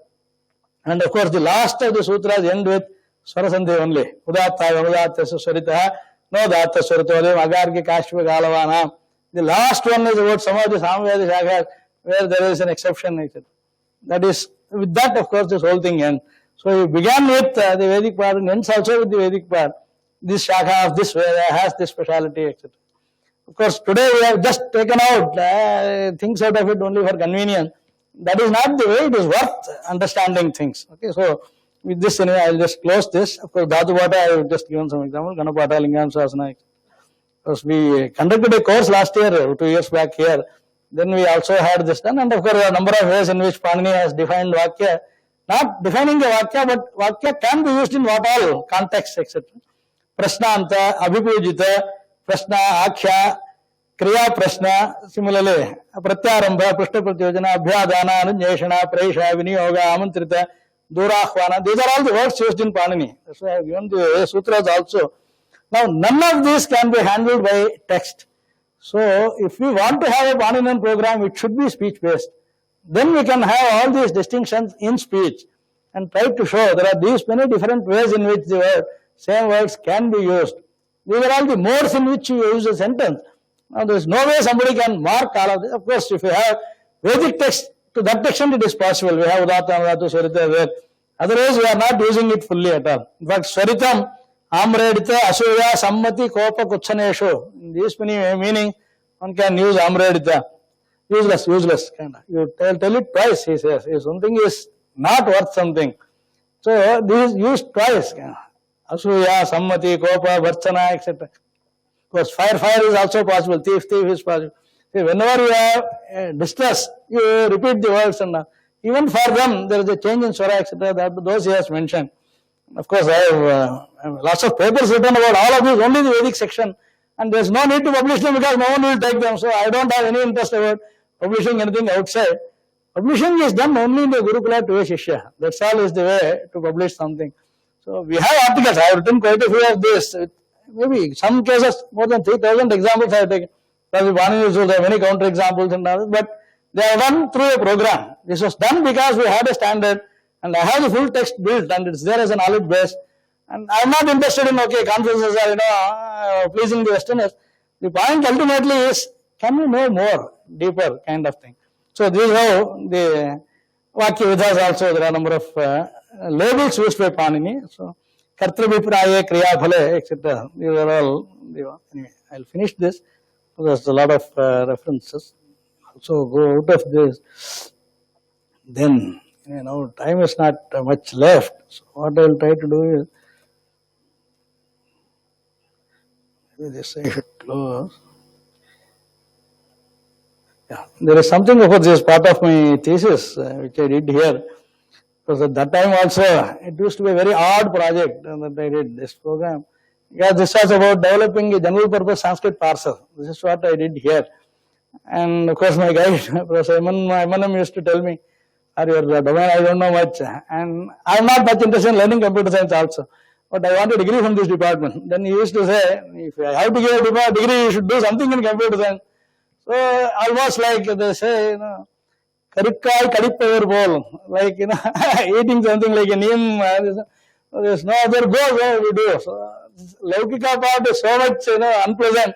Vedika part, of course, is something that I always cherish. That had to be done. In fact, we had Professor Vittal Rao then in the maths department.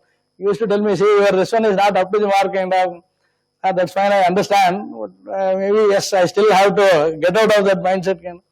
Because after a lot of warnings, I could still do to some extent the graph theory, all those things. But the whole idea was to see that we get some kind of legitimacy that this is worth doing if it is done in IISc kind of. Nothing more. The whole idea was to see, oh, even IISc has a project related to Vedas is something I wanted. We could do it in Siddha, we could do it at home, any other place we do in the ashrama, that is fine. But it was still necessary, let the world hear that fine. Institute of Science, this also I believe is a science. So why not under the such a big, 440 acres, can't there be a small corner for something about Vedas kind of. This is part of that. Basically, of course, to see that we have some kind of a proper flowchart written as to how we do this whole thing, etc. That training was definitely helpful. See, otherwise, it would have been like a very regular traditional scholar. To some extent, at least use some of the jargons or some of the ways of applying the tools that are available. This was used. So, in fact, it also began initially with converting Samhita to Padapata, an algorithm for converting Samhita to Padapata or Padapata to Samhita. This is what was my basic interest. But this could not be shown, it could not be explained kind of thing. It's not easy to get even referees kind of. And we had, of course, Professor Rajiv Sangal kind of people, at least those who had worked on them. So, and they are only particular about, the classical side of it kind of. So, Karakas, Viptis, nouns, verbs, and that also is done, sir. Okay, that is there somewhere. But my intention basically was to have only this kind of. This is possible. That is to create, let us say, given the Padapata of the Vedas, we can have the Samhita generated using rules. We can have Kramapada generated, Jata, Ghana, etc. Any of those Vikriti Patas, because the pattern is set, the rule base is available, so one can apply this, and there are special cases, etc. that can also be taken. So, in fact, the data that can come from is the Vaidika Prakriya of Vyakarana, Pradishakya, Shikshas, Lakshana Granthas, etc. So, those are different source books from which one will take. Now we have slowly in the last almost 25 years now, we have a lot of such things, put them together. They are available for someone who learns those subjects. Okay, so it may not help computer science, but I remember using the word, this is the Karakas related to Vibhaktis. In fact, there was a parliament presentation and Nasamara was the Prime Minister.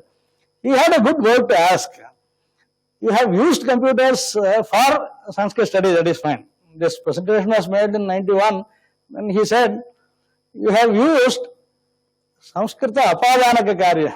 That is okay. What about Sanskrita Sampradanaka Karya? Sanskrita is benefited by computer science is fine. Can computer science benefit out of Sanskrit? This was the kind of, he could know the Karakas. That's the importance. The level of knowledge that he had was, he knew the technical words to ask for. Something is a beneficiary or something is benefiting. Sanskrit is benefited now. Okay, you are writing a program, you are able to generate the various forms you are showing is fine. Is there something that computer scientists lack and Sanskrit can fill that up? Then computer scientists will come running to you.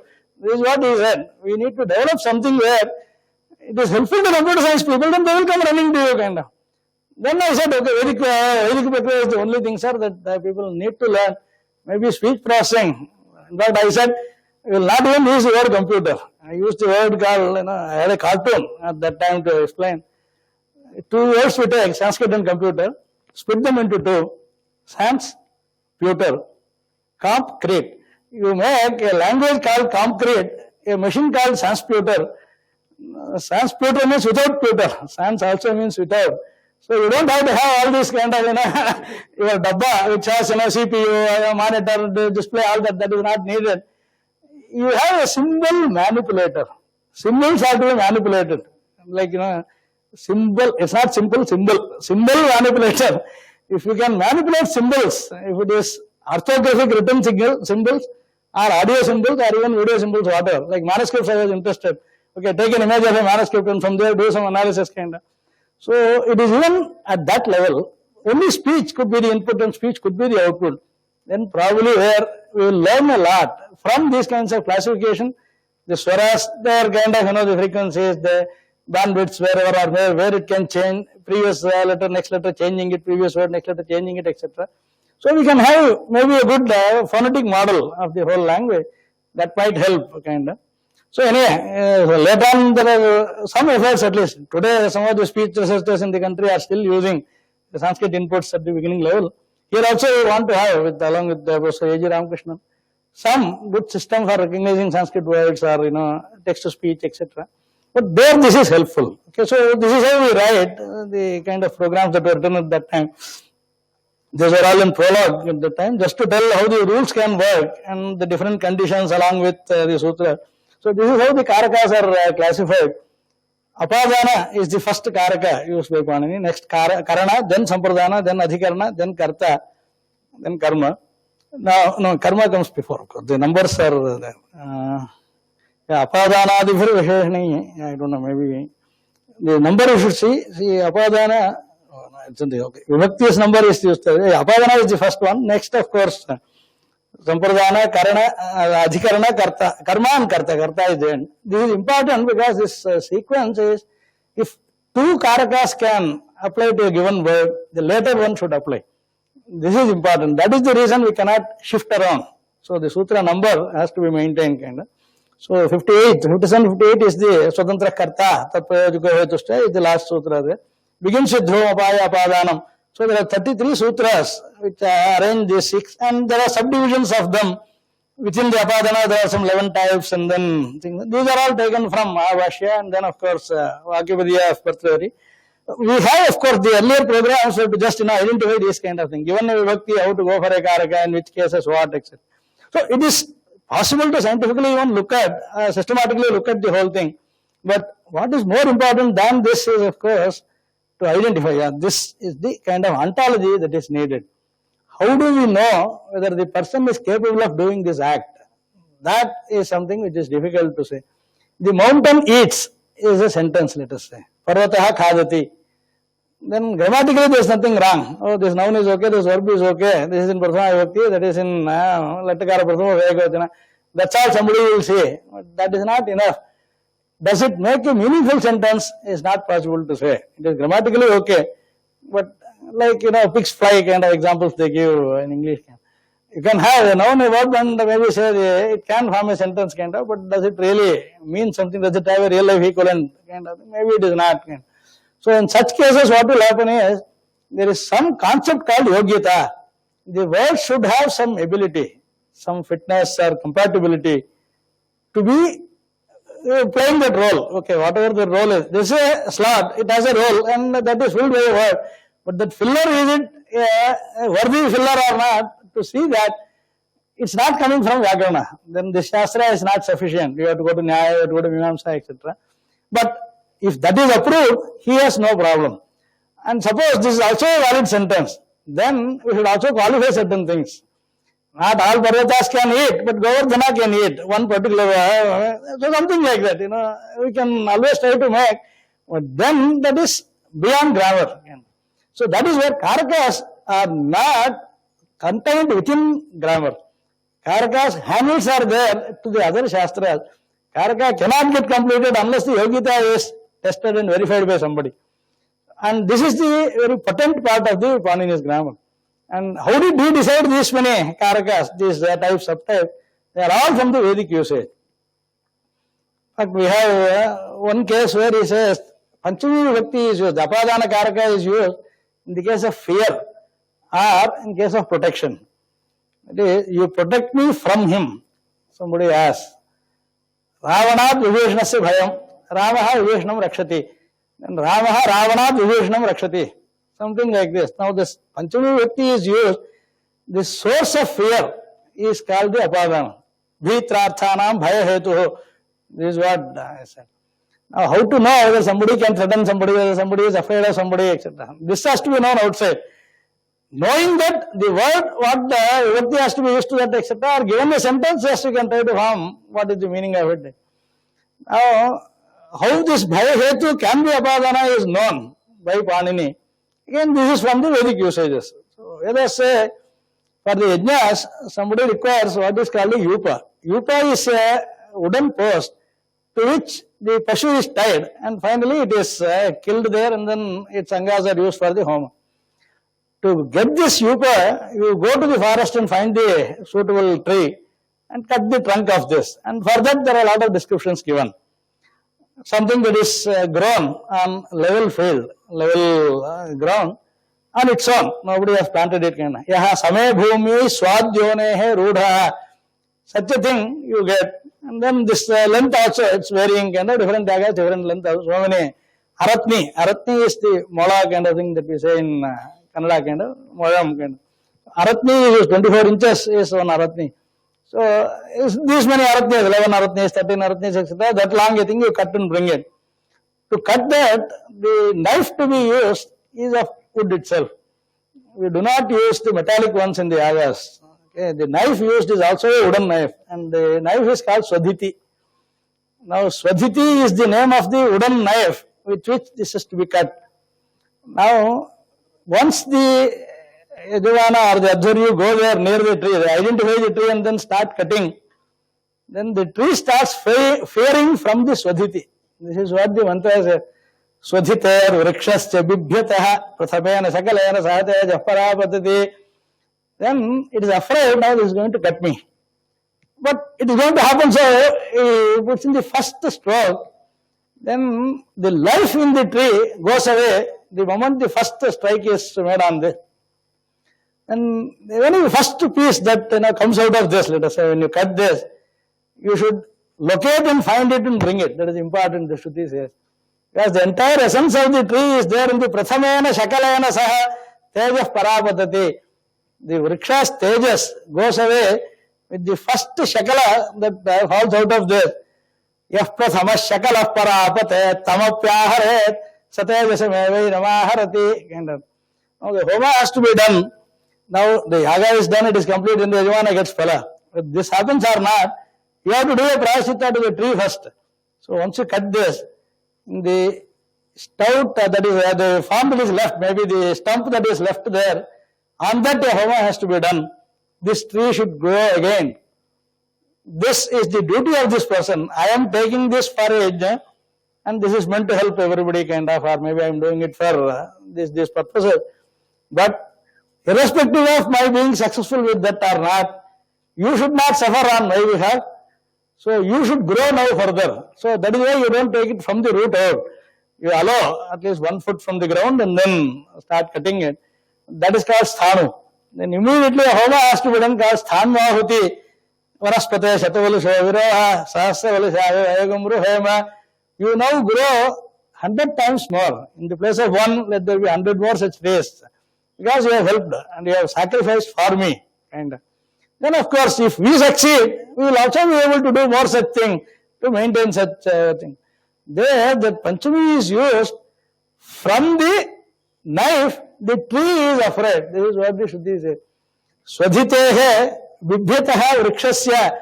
So the Panchami, Panini said, bhayahetu, because Shruti has said, it need not be human beings or it need not be, someone whom can be treated as an enemy.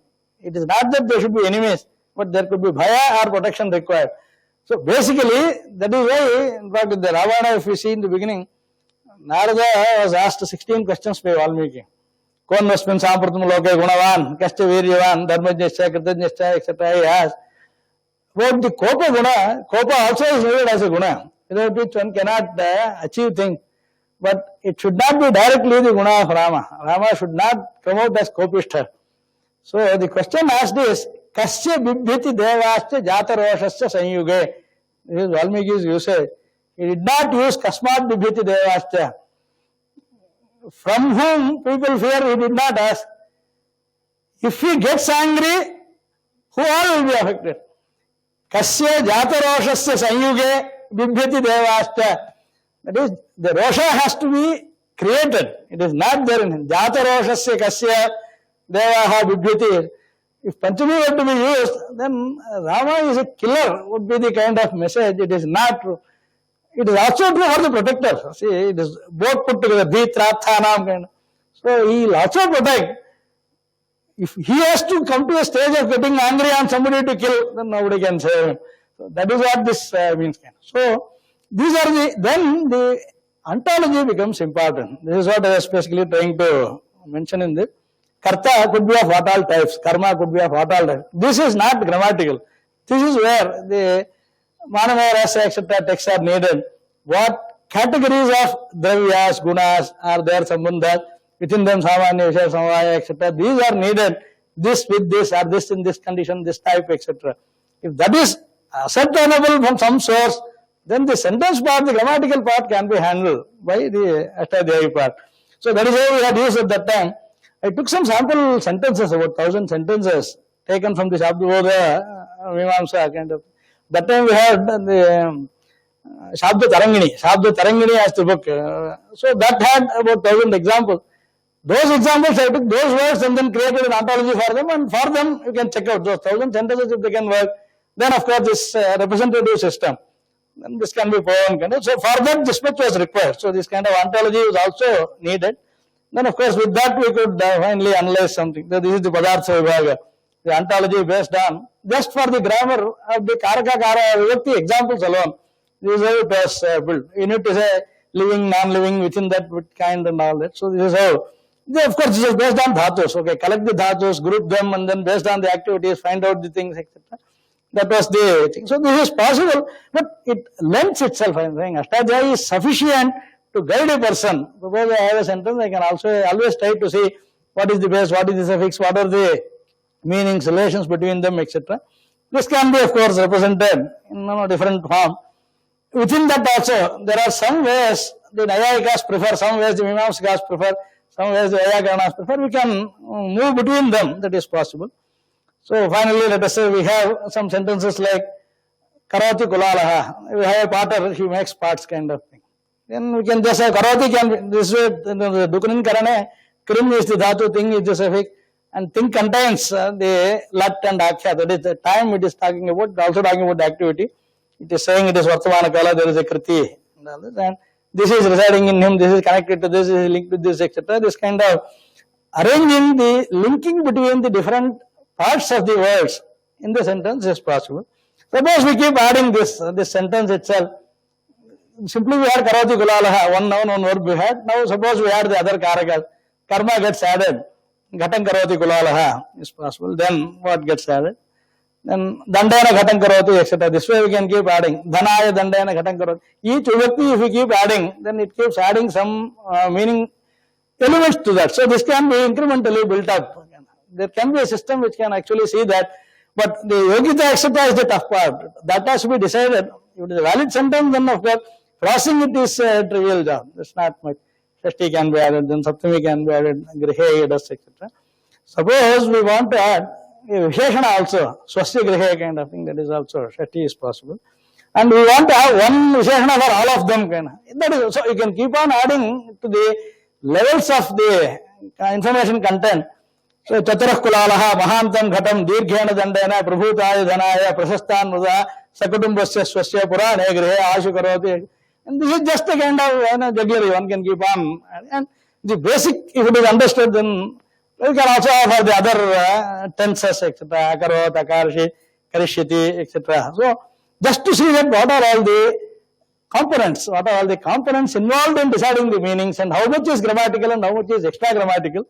And for the extra grammatical part, that is the tougher part, but that is the decisive part. So that is where we need, suppose the Manvayarasya kind of text give us. So we need to build that part, and for that we need the text. So the knowledge base is now getting built, and slowly we are now trying to, and there could also be two activities. I do something and after that do something else. So the prior act, later act, etc. So this is how finally we are able to use, need to some use, let us say in understanding something, but of course, yeah, now with this, okay, the Aṣṭādhyāyī overview is done. Some examples I will give on the Vedic side. That won't be very familiar, so I thought, Mukham Vyakarana Spurtam is the thing that I have covered now. Aṣṭādhyāyī as a Vedanga, and among Vedangas, mouth is Vyakarana. So a person is dumb if he is not able to express himself well. See, many times people know things, but then they are not able to express or articulate, but they are treated as fools. And those who simply talk, the example given is Darduruda, Mīmāmsika Darduruda. A frog creates lots of sound, means nothing. So it is possible either way. So to see that you don't have the disadvantage, one must of course see. Yeah, the word sentence analysis part, I just wrote it as a paper, I am just trying to use that here. I'll just make this into some big size of the font. It can be made into a presentation, but I am basically wanting to see that initially the scholars at least look into this, and for them it is convenient only the Shastra method. So it is there in the prose form now. Anyway, I'll just try to see. over a period of time we want to create some learning material so that these things will be okay, visible at least. Yeah. So initially the one sloka that I wrote is important. The dharma relation to the Shastra is, there is this saying, Yascha Yakurute Vacham, Yascha Mimamsate Adhvaram, Taubho Punya Karmano, Pankti Pavana Pavanau. This is a statement. Why should somebody study Vyakarana or Mimamsa? They do the Punya Karma. This is only if they believe in Dharma. That is, if they understand Vedas well and then want to see that Vedas are understood well and also explained to others well, to see that this practice, they are Punya Karma. Mimamsa is required because Vedic texts per se are understood through Mimamsa Sutra. The words are understood through Panini's Sutra. They can also make the entire Pankti become Pavana. Pankti Pavana. And among Pankti Pavanas, they can be the Pavakas of the Pankti Pavanas also. A Vyakarana and Mimamsaka is held in very high esteem, provided they do justice to their field. And of course, among them, Prasamehi Viddhamso Vyakaranaha. This Mahavashya quotes this. Because mouth is the ultimate thing. Even Mimamsa is said through the mouth, and then mouth is the Vyakarana, is the mouth of the Veda Purusha, is what Mukham Vyakaranam Smritam. So even for Mimamsa, Vyakarana is needed. So from that sense, it is worth knowing. And of course, this general Upadesha, Yadyapi Bahunadhisha, even if you don't study much, Pathaputra Tathapi Vyakaranam, at least study Vyakarana Baba. A person tells the child, Swajanaha Swajano Mabhut. That is, Shashasa, if the difference is not known well. Instead of saying Swajanaha, Swajanaha, if you say, Swajana is one's own relative, Swajana is Shwa is dog. So instead of Swajana, it becomes Swajana. Similarly, Sakala will become Shakala. Asmakam Acharya Sakalam Janati. Shakalam is very small part. So the Sakalam will become Shakalam. Similarly, Sakrit, Shakrit. Sakrit means once. Shakrit means cow dung. So Sakrit should not become Shakrit. Swajana should not become Swajana. Okay. So this is about the Varna Yatyaya. Then of course Panini's this one, Mantra Hina Swarato Varnatova. Swara mistake is there, then there's a true example given. Of course, this is the Vedanga, that is the reason I took this. Among the Vedangas, Vyakarana is Shiksha, Vyakaranam, Sandhana, Rukta, Jyotisham, Tatha. So in that, among the Vedangas, this is there. So in this, we are only trying to cover these 9 types, of course, I have mentioned to you. We'll have some examples now taken. Sukritam is a word. Sukritam has got 2 accents and 2 different meanings. Sukritam is one thing. Sukritam is the other thing. It is first letter is Udatta or the last letter is Udatta. The accents are decided. Adhyudatta, Antyodatta is what Panini gave us in the beginning. Now if Sukritam done well, Samyak Kritam, Sukritam is one thing. Whereas an activity, you did this well, you have done something well earlier. The Sukrita could be across births. Between these two, the Antyodatta, Adhyudatta conveys what are we referring to. See, Punyashali, Purva Sukrita, when we say that Sukrita is done earlier. Now, Sukritam Vishwakarmana, Valmiki uses about Pushpaka Vimana. He said, the Pushpaka Vimana is done very well by Vishwakarma. It is not Vishwakarma's Punya there, what is referred. It has been done nicely. He is a good carpenter. Sukritam Vishwakarmana about Pushpaka Vimana means done very well. Now the distinction has to be borne in mind. In the Vedas, of course, in the Taittiriya Upanishad, it says Brahma wanted to create the world. So, Tad Atmanagya Swayam Akuruta Tasmat Tad Sukritam Uchyata iti. Brahma is called as Sukrita because it is Swakrita. There it is not that done well. It did itself, manifest itself into many forms. So Sukritam is the name for Brahma, can be said. Then what accent will be the kind of. So Panini has, of course, this one standard rule that he has said, Anudattam Padam Ekavarjam. In any given word, except one letter, all other characters, all other vowels will be Anudattas. Anudatta is the default over which Udatta or Swarita can come. But that will be there for only one letter in a given word. Padam Anudattam. ekavarjam. Except one letter, words are generally anudattas. This is the default rule, over which of course he builds for the other categories. Now let us take some examples. See, yashaha is a word. Yashaha means fame generally, we all know. But yashaha has two different accents. Fame and famous are two different things. Now, adhyāta, yashaha is ya if it is udatta, then it is neutral gender, it means fame. That is the guna. And yashaha, tasya nama, mahadyashaha, Brahma itself is called as yasha. Then one who has fame. That is, one is the attribute, other one is the substance or the dravya. So this dravya and guna is distinguished by difference in the accent. And Vedas always stick to this. Because of this, we could distinguish in which sense the word is used if the accent is available. Otherwise it will be ambiguous. It could be this, it could be that. Similarly, tasya jumnitam yashaha, so his fame is well known or very popular. Tvamindra yashasi, hey Indra, you have lot of yashas, you are famous.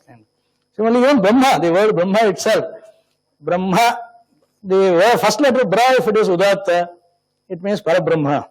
Brahma, if this Ma part is Udatta, then this means either a Brahmana or Chaturmukha Brahma. So, of course, Amarkosha has this, I have just written, Vedas Tattvam Tapo Brahma, Brahma Viprah Prajapatihi. This is the Amarkosha. If it is neutral gender, then it is Adhyudatta, then it means Veda or Tattva or Tapas. So, when a person having Tapas is called Brahmarishi, then the Brahma Shabda denotes Tapas there. Vasitha was a Brahmarishi, Vishwamitra wanted to become Brahmarishi from Vasitha's approval. So, that Brahma is Tapas there. Similarly, Brahma Yajna, Brahmopadesha, etc. There, Brahma refers to Veda. Veda being chanted, Veda being taught is called Brahmopadesha or Brahma Yajna, etc. Out of the Panchamahayajnas, one is Brahma Yajna, that is reciting Vedas.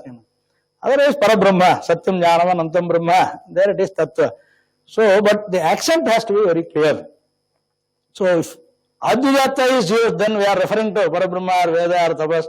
If Antadatta is used, then this refers to either Chaturmukha or a Brahmin. Similarly, let us say, take word like Te. Te has got multiple recognitions possible. There are 8 ways in which Te can be used. Sahatau Te, in that the Tachabda Pullinga Bahuvachana is Te. In the Strilinga Sa Te Taha, Tam Te Taha. Prasama Dvitiya Dvivachana can be Te. Similarly, Navulsuga Tatte Tani. In both this Prasama Dvitiya Dvivachana, Strilinga, Navulsugalinga, all of them have the same form. Similarly, Yushmat Shabda, Tavate, Tubhyam Te, Chaturthi Shashti can be. So, among this, the Swaras, Tachabda is always Udatta, whether it is Pullinga, Strilinga, Navulsugalinga, and Yushmat Shabda is always Anudatta. So, there is no doubt at all. In the Vedas, if you get Te as Anudatta, it is always Yushmat Shabda. If it is Udatta, it is always Tachabda. No single case where there is ambiguity in the Vedas, even though same words can have multiple accents. That distinction is very exclusively maintained. This is the reason Panini could give rules for us, because there is nothing that violates the general principle. And why it does not violate is because it refers to the ontological category of the thing that is being said. Easy in front or easy paroksha. This is the distinction for the accents to be changed. So, te pibantu jihvaya is there. This is a Rigvedic mantra. Te sarve, te jihvaya, tava jihvaya pibantu. So, in this, which te is Yushmat Shabda, which te is Tat Shabda is based on the accent itself. We don't have to generally say one of them is this, one of them is that. We can specifically say this is this, this is this. And so, te udatta is Tat Shabda, paroksha, whereas te anudatta is you. This is addressed to Agni. Hey Agni, through your tongues, that is this Jwala, the Jihva, we are giving the ahuti to you. Let the Devas take this from your Jihva. Te Devaha, te Jihvaya pibantu. So even though this te is used twice, we have no difficulty about deciding what is what. Similarly, Dasaha as a word, Dasaha, both are possible. Sa can be udatta, da can be udatta. See, if you take in a binary form, Panini takes two-letter words, either first can be udatta or second can be udatta. But both will mean different things because different categories have the accents linked to them. So dasaha, when you say swayam dasa uro amsa abhigdha is the mantra. Dasaha is servile, whereas this is a servant. Servant or his property. Being a servant is servility, whereas servant is the object. So always the antodatta is the dravya, adhyudatta is the guna. Now but where all this is used, if you see, we have of course hundreds of examples listed out to make this clear. That's the whole idea. So that in the mantra also then we should not have any apaswara. Then we will be changing one with the other, and that is the reason for getting the wrong results. So next is dharman. Dharma as a shabda, divo dharman dharune sedu shendrin. Dharman dharma bhuvad vrajana siraja, etc. Dharma, dha is udatta or ma is udatta. Based on tani dharmani prathamanyasan, there the dha is udatta. So we should not change one to the other. So it actually means the order. Dharma is actually a vyavastha, as a system. This dharman is a neutral, napusaliki shabda, whereas dharma is the person who is dharmishtha or dharmika. So the person or the guna is the one that changes over there. It will not have anvaya. That is why one should not have the apaswara. If the other words are not going properly with this through anvaya, if the swara is wrong, what will happen is, instead of denoting the object, suppose you are denoting only the guna. There are also some further examples I have specifically taken just to see. Dama also is like Dama Sandana Varvataha. It's the rope with which you tie the ashwa. Dama Sandana Varvataha. That Dama Udatta is the rope.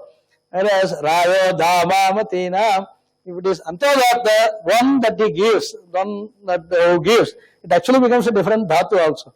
In that dhatu you cannot have this swara. So what happens is, da dhatu becomes the root here, if it has to be antada.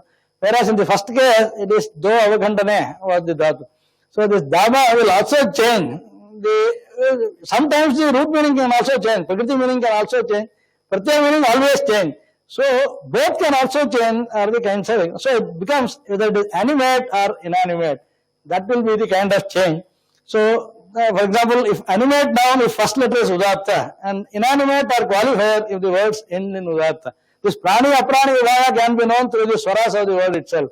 And this is how we don't need any punctuations. That is how in the manuscripts, if somebody keeps on writing them, so long as the accent is there, we know where something ends, where something begins. And that is more guaranteed things, so that you don't have to have it external to the sentence. Even while writing, we need to see that some symbols are used for each letter. Okay? That is maintained in the Veda. Another thing is about numbers, for example. Dvadasha, Dvadasha. Dvadasha, if it is Adhyudatta, it is so many. If it is Antadatta, it is a fraction of that, the reciprocal. 12 and 1 over 12 are only different by the accent. Dvadasha is 12. Dvadasha is 12th. 1/12 of this or the 12th person. Either way. But the accent is this. So you cannot replace that Dvadasha with this Dvadasha kind of. Similarly, there is also a good example of this Nachiketa Upakhyana. Dvitiya, Tritiya also I just mentioned there. He asked his father, why are you giving these cows which are not helpful to any person who takes them? How will we get Swarga by giving such useless things? First time he asked, he kept quiet. Second time, third time, he asked, Dvitiyam, Tritiyam. The Shruti says, Dvitiyam, Tritiyam. If it is Madhyadatta, the Havisham is one example Panini gave. If it is Madhyadatta, then it is second time, third time. Kind of. Whereas, take the half of something, take 1/3 of something. Tritiyam indriyasyapa akramate. Tritiyam brahmahatyāyī pratyagrihnāt. 1/3 of brahmahatya, the bhumi took, the trees took, the ladies took, kind of. Then Tritiyam, Tritiyam, Tritiyam. Adhyudatta means 1/3. Tritiyam, Tritiyam is second time, third time. So even with whatever, whether it could be numbers, it could be properties, it could be objects, whatever. This is one proper single principle that guides, and so the accents are important. And with that, of course, this is one of the reasons people have become complacent. My father used to very often mention, See, if we don't know the meaning also, don't feel bad. You are telling this to the Lord who knows the meaning, so He will give you the phala. You will not know how you got the phala. That will be the only thing. If you also knew, you can enjoy it more. So, since I am not capable of learning the meaning, let me not learn the mantras also. Don't give it up. So, to tell somebody not to give up, he is to say, at least the person before whom you go and say this, he knows the meaning, so you will get the phala. But don't tell it wrong. Then you will also can give wrong phala kind of. So the example is like the Upanayana Samskara, there is one Bhikshacharana to be done, Bhavati Bhikshandehi. The brahmachari has to go and ask a lady, Bhavati Bhikshandehi. He need not know whether it is Sanskrit, whether it is noun, verb, etc. What this means, nothing. If you go and stand in front of a housewife, say Bhavati Bhikshandehi, you will get raised. This is what he used to know. And he needs to follow this. Like that, if you just do the Veda Mantra Padhana, so without any mistake in the swaras, if you recite, you still get the phala like the brahmachari saying, Bhavati Bhikshandehi. That is not the end of it. If you also want to enjoy, or want to know also, or want to convince somebody, etc., then you need to know the meanings. So the efficacy remains so long as there is no change, simply because it is frozen into the accent itself, so that it cannot go wrong. See, Vishwamitra saw the Gayatri Mantra. We also can recite Gayatri Mantra. It has its swara, it has its own details. If without change in the swara you say this, you cannot create another sarga like what Vishwamitra did, because he has the Sakshatkara of the mantra. But you will still have the benefit of your mind being guided properly. The Dhyāyana Pratyayat can still work for us, so long as the accent is not wrong, the letters are not wrong. So this is the kind of, but if you want to know, this is how someone knows. Take every word, analyze. But we are making a website of our own in which I have the entire word set. 1,09,287 words are there in Taittiriya Samhita. For all of them, we have made an Excel sheet in which for every word, the grammatical accent analysis we are just trying to provide. Much easier simply because we only take the unique words, we also group them, we also put them, we write a simple script, try to see that this is done. But the prerequisites have to be available. This was built over the last 2-3 decades. But if we have something, then it is helpful to teach someone. At least someone can start little earlier into learning more. It takes time to build something, but if something is built, probably it can be used well. But of course, we also need to train the trainers and such thing. That is done well, yes, this can help. Then, of course, these things are helpful. Even the word like, you want to ask something? I mean, without having the traditional system of where in the Gurukula or Pathashala kind of environment, where you're taught recitation and then you learn from it and then you break it up and understand. But in the modern system now we are going the opposite way. Can we ever actually achieve this? Because certain things are not possible. And certain things maybe, yes. See, there are two things. Some are not negotiable. That period, nothing more can be done. But some, yes, the benefits, one, the most useful thing is repentance. Repentance is very helpful. In fact, Shastras also identify this as one good reason to see that I should have done, I have not done. What is the use of repenting? The answer given is, you will respect those who know. If this is not there, this will not happen. This is the only difference. I always mention, if Vasishtha was given a quarters in the palace of Dasharatha, if he was his employee, then Vasishtha cannot guide Dasharatha. He has to follow the whims of Dasharatha. If Dasharatha has to go to Vasishtha's ashrama, wait for him, can't go even with the footwear, etc., go wait there whenever his time is free, etc., then he is bound by following what the guidance that Vasishtha gives. So today what has happened, you become an employee, okay, a scholar is treated like a class 4 employee kind of thing. Nothing can be expected out of this. Then, fine, he will also do like, okay, you can just go through the motions. The example given by Manu is very interesting. To milk a cow, you have a stuffed calf. A stuffed calf is just to fool the cow that it is actual cow and it is giving milk to you. Can that do anything? The stuffed calf-like thing will be the case where there is no respect for a learned person. Then only the content is required. That's not going to help the other person. So it should not become Trayaste Nama Bibhrati. This is what Manu said. There are three cases. Yatha charmamayo hasti, yatha kashtamayo hasti, yatha charmamayo mrigaha, yascha vipraha anadhiyanaha, trayaste nama bibhrati. They are just for name, they are called as. This is called as an elephant, a wooden elephant. Yatha kashtamayo hasti, this is called as a hasti, but it is kashtamayo. Yatha charmamayo mrigaha, you just have the charma on the top, just a stuffed one. Yascha vipraha anadhiyanaha, a brahmana, but he has not done Vedadhyayana. These three are similar. You just put them, bracketed them together and say, Trayaste nama bibhrati. What is that called? It is called an elephant. What is this called? It is called a cow. What is this person called? It is called a brahmana. So that's all will be there. You will not be able to deliver what is needed. Now, this is the kind of, if you want to really go through the teachings, then Vyakarana is helpful, and of course, like Yuva Shabda, the other case, Yuvam is Yushmat Shabda, you too. Yuva also means a youth. Between them again, there could be confusion, but the accent is always different. Yuvan Shabda has a different accent, and Yushmat Shabda in Vivotana has a different accent. There will never be a confusion. Yuvabhyam Vishwa Pratanajayasi.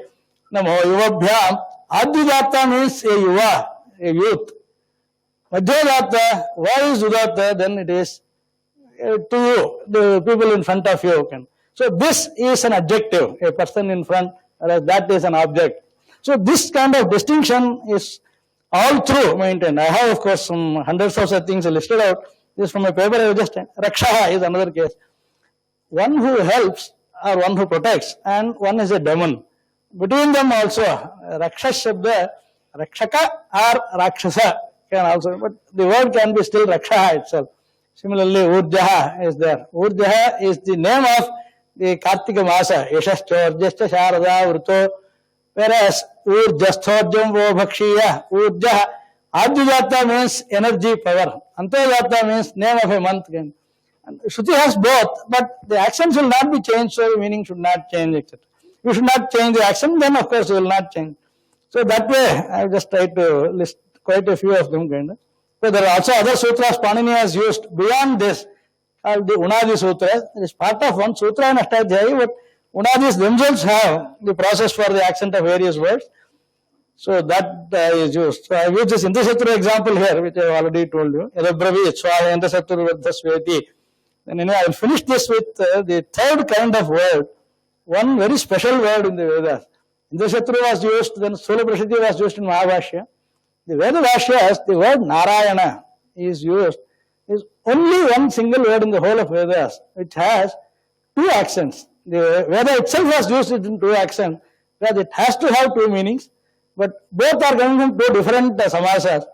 So this word alone is used in two accents. Narayana is the word Narayana Ayanam, Narayana, then it is Tatpurusha Samasa.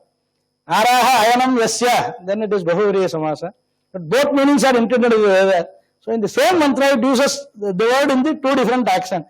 Narayana Param Brahma Tattvan Narayana Paraha. The Narayana when you see in the Mahanarayana Upanishad, there is only one word that used with two accents because it has two distinct meanings which cannot be compressed into one. So if at all the Veda needs this, it will use this twice. And in both cases there is a Paninian rule which makes this na become na. In this ayana, Purvapadat Samnyaya Agaha is a rule with which otherwise it will become Narayanam. If some other Laukika person, a Nara, his story, if it is to be said, then it will become Narayanam. Whereas in the case of Samnya, if it is the name of a deity, and here the definition is given in the Shruti itself, Yatyakinchit Jagatyasmin Drishyate Shruyate Piva Antarbahishcha Tat Sarvam Vyapya Narayanasthitaya. The word Narayana defined is by these attributes. Such a word will take this action. So to this extent, the actions are clear, preserved, and of course known. They will give all the kinds of phala that one needs. So the Tatpurusha or the Bahuvrihi can be known by the Narayana Vidmahe. When you have, that is a Tatpurusha Samasa there. Vishwan Narayanam Devam is the Bahuvriya Samasa there. So the both things are used in the Shrutis, but not to different objects. So in this case alone, it refers to the very same object, but then it has two different ways of making it clear, unambiguous kind of. So this is how the Vedic words, compounds, etc. can be analyzed. And there is also maybe one word, Swaha is a single word, one letter word. It has 3 accents and 3 meanings, different meanings. This is the clarity that someone needs. Swaha Udatta means one's own relatives. Swaha Anudatta means it is Aṣṭādhyāyī, Asmi Swaha Smaha. We 2 of us are there. All Kriyapadas are Anudattas. So Swaha, if it is Kriyapada, we 2 are there, is the meaning. Swaha, if it is Udatta, Nahi Swaswagam Hinasti. No one will do harm to one's own person, one's own relative. They are Swaha, Swam, both are Udatta. If Swaha is Swarita, it means Swarga. So Swaha is always Swaswaha, etc. So Swaha, Swarita means Swarga. Swaha, Anudatta means we 2 are there. Swaha, Udatta means we and our relatives, related people. Those single word and single syllable, just changing Udatta, Anudatta, Swarita, see how much change it will bring about. And this is something that is needed to be aware of. And where what is used, of course, can be made out. Similarly, Ma, like there I said, Ma also is a word similarly. Ma, Higamsi is there in the mantra. Ma, Anudatta means to me or me. Ma, Udatta means don't, kind of, Nishedha. So, we can have Anudatta, Udatta, etc., but then it is quite clearly demarcated and nowhere we have exception. So, Vedas that way are very kind, they have not given room for ambiguity any place. But it is little rigorous, no doubt, but yes, if you want to achieve something great, then you cannot scale the peak without any effort, kind of. So, this is the only the other side of this, the complement of this. Like the highest you want to achieve, at least put in the minimum most required. So, that is where Gita said, Tadvidya pranipatena, pariprasthena, sevaya, upadekshantite jnanam, jnaninas tattvadarshinaha. So, if we have, of course, there are also usages where it is there, etc. Similarly, 2-letter words, I have actually arranged them by string length. 1-letter word, 2-letter up to 11-letter words we have in Taittiriya Samhita. You just organize them based on string length and then trying to see. So, the unique word list is made out and the meanings are given based on this. So, the rules can be applied, understanding can be much easier. Maybe we can reduce the time it takes to master something. That's the best that one can do. So, that way there are also sandhis. Some of them are part of my thesis also, I had explained there. Similar, Susiktam, Sushiktam, these are examples in Mahabhashya. So, one means it is respectful, the other one is it is condemnable. Only thing is the Sa or Sha. Susiktam is different from Sushiktam, but both are same word, Su and Siktam. But if you mean something, then you use the Shatva or not. Even the Murdhanyatva has, in the Karma Pravachaniya Pandya specifically said, if it is a Karma Pravachaniya, then Sukh Pujayam, then there won't be Shatva, Susiktam only will be there. Otherwise, Sushiktam Kshepe. So this is how, even basically, Urdhya kind of thing, Dithiyam, Ayuha also, in fact, many a time, Ayushman Bhava, when we say, that accent is to be important. Ayuhu, Ayuhu. Udatta is actually the life, long life. Ayuhu, Antavata, if you say, go again. When you have to go now itself. Even this, to do Ashirvada is not easy. That's what I imagine. There is one who actually said, if you are not worthy of Abhivadana, then you are not worth being called a Brahmin. Go and worship a Brahmin, he also said. But a person who knows, who can get you all the benefits, just by doing a service to a person, you get so much, instead of putting all those special efforts, But this should be visible, known to him, So that is where Ariyama, Ayurindra, there of course it means just going. Sata, Purusha, there 100 years you will live. Pashyama, Sarvasatam, etc. That way there are very many number of words. Just try to list them up. The article, the papers can be shared, that is not difficult, but the point is to make out what is it. So that is why it's not for dearth of resources, it is for dearth of efforts that we have not learned something. Okay, libraries are abundant that way. If you see Saraswati Bhandagara, if you go to Banaras Hindu University, that's the highest collection, more than 1.5 lakh manuscripts. I have just gone there to find out some book. It took so much time. And it was wrongly the title there in the catalog. You have to go find out the right book and all that to get the. But yes, it is worth doing that because we know it contains all the treasure. how to get the help to go dig it, bring it, and benefit out of this. It is worth doing because it is for our own good. That's how it is. Well, yeah, many things that were brought in, but I am happy with whatever we could do simply because it needs to be conveyed. It needs to be conveyed that yes, there is a significance coming out of only Panini's grammar. Other grammars do not have this much of precise way of putting things in a nutshell. So, Panini's grammar has been helpful. Those are the kind of things. And these examples slowly, we'll have them also put on a website where we should be able to see that the realization comes up. That much can be done. And rest of it is, of course, left to, because I wanted to take Pravikya, Pluta, Kampa, etc. But these are all very special types of words unique to Vedas, not used in the lokas today.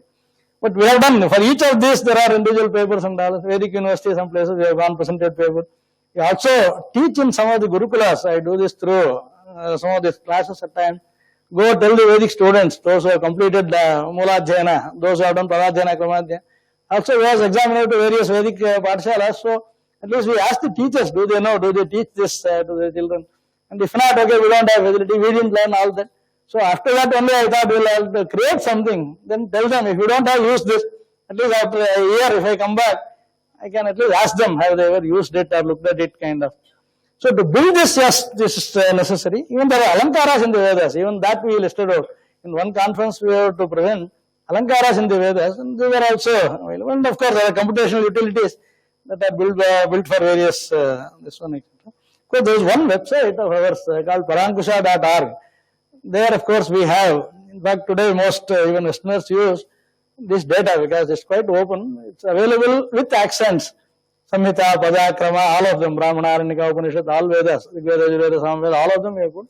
This is searchable. This is also linked to the Bhashya, entire Veda Bhashya of all Vedas. We also got it typed, put it out for searching, kind of. This is to build the resources first. One side is about the knowledge base that is needed. But with all this, it is not possible to benefit unless there is a Guru, number one. Unless there is some way of ensuring what you learnt out of it is right. See, unlike other papers today, nothing will happen. Heavens will not fall. Other cases, whereas here, in the Shatra kind of examples, if you see, it can also reverse. So, that way it is needed that it goes through. Pava Upasangriniyat is what Manu said. Vyatyasya Padu Vinniyat. So that way you go, do the pranama to your Guru, then learn from him. It becomes in one go you can finish everything. You can also clarify whether you have learned right, etc. Otherwise, no machine, even including a good assessment system, will not be able to do this well. I used to ask people, if there is an online system, a multimedia system, also e-learning system, suppose it is Udatta or Udatta, I want to know. The person has to send an audio, and then here someone should listen to this. Machine listening to that is quite far away. Maybe somebody has to listen to this and say, you have said it wrong. And then what is wrong, you ask, then once again, you need a lot of traffic to be done among audio files, etc. And whether he is able to catch it well, or while it is being transmitted, there is some disturbance, etc. Noise and other things, we never know. So it's not easy to replicate this mechanically. But it is important to know the importance, then of course see. But one important thing is, there could be learned people even among us, near to us itself. We have never felt that there is a need. So we would not have known. Later on we go on finding out. Long back I remember, somebody sent an article on Panini's grammar, written a small program from NAL. He sent it to Professor Cardona in the US. And Cardona said, oh, you are working in NAL, you have a neighbor working in HAL who knows more, you please go there. Then he said, from NAL to HAL I came, yes, that's what he said. He never knew there was somebody, I was working in HAL at that time, he was in NAL, but he had sent. Of course, that is not much, but anyway, at least it is like finding a dispensary. See, unless you fall sick, you never know where there is a clinic or where there is a hospital. If we realize that we lack something, then we start finding out who can help us. Probably they are nearby also, it is possible. But only thing is, yes, once that drive or initiative is there, it will help. So I think this is basically anyway what I wanted to do. And maybe if there are more interesting interactions, we want to slowly have, suppose everything of Gopinath's plans come true, we should have some more activity in this department on a continuous basis rather than only workshops or seminars. We are just hoping to see if there could be a group or activity created, or even if a course can be created. Yesterday some person was asking me, somebody is very keen on getting some source, but there is no source available. A very interested person, but not able to get a place where someone could pursue his interest. Kind of. In the current academic system, there is no such provision. Kind of. Maybe if we are able to, again, the Veda Purusha's Anugraha, if we are able to, then we can do more justice to the grammar even. Yes, grammatical part, no doubt, but without leaving any fine aspects of this also. Yeah. With this, anyway, I thank you all and thank Professor Gopinath also for the opportunity. Yeah.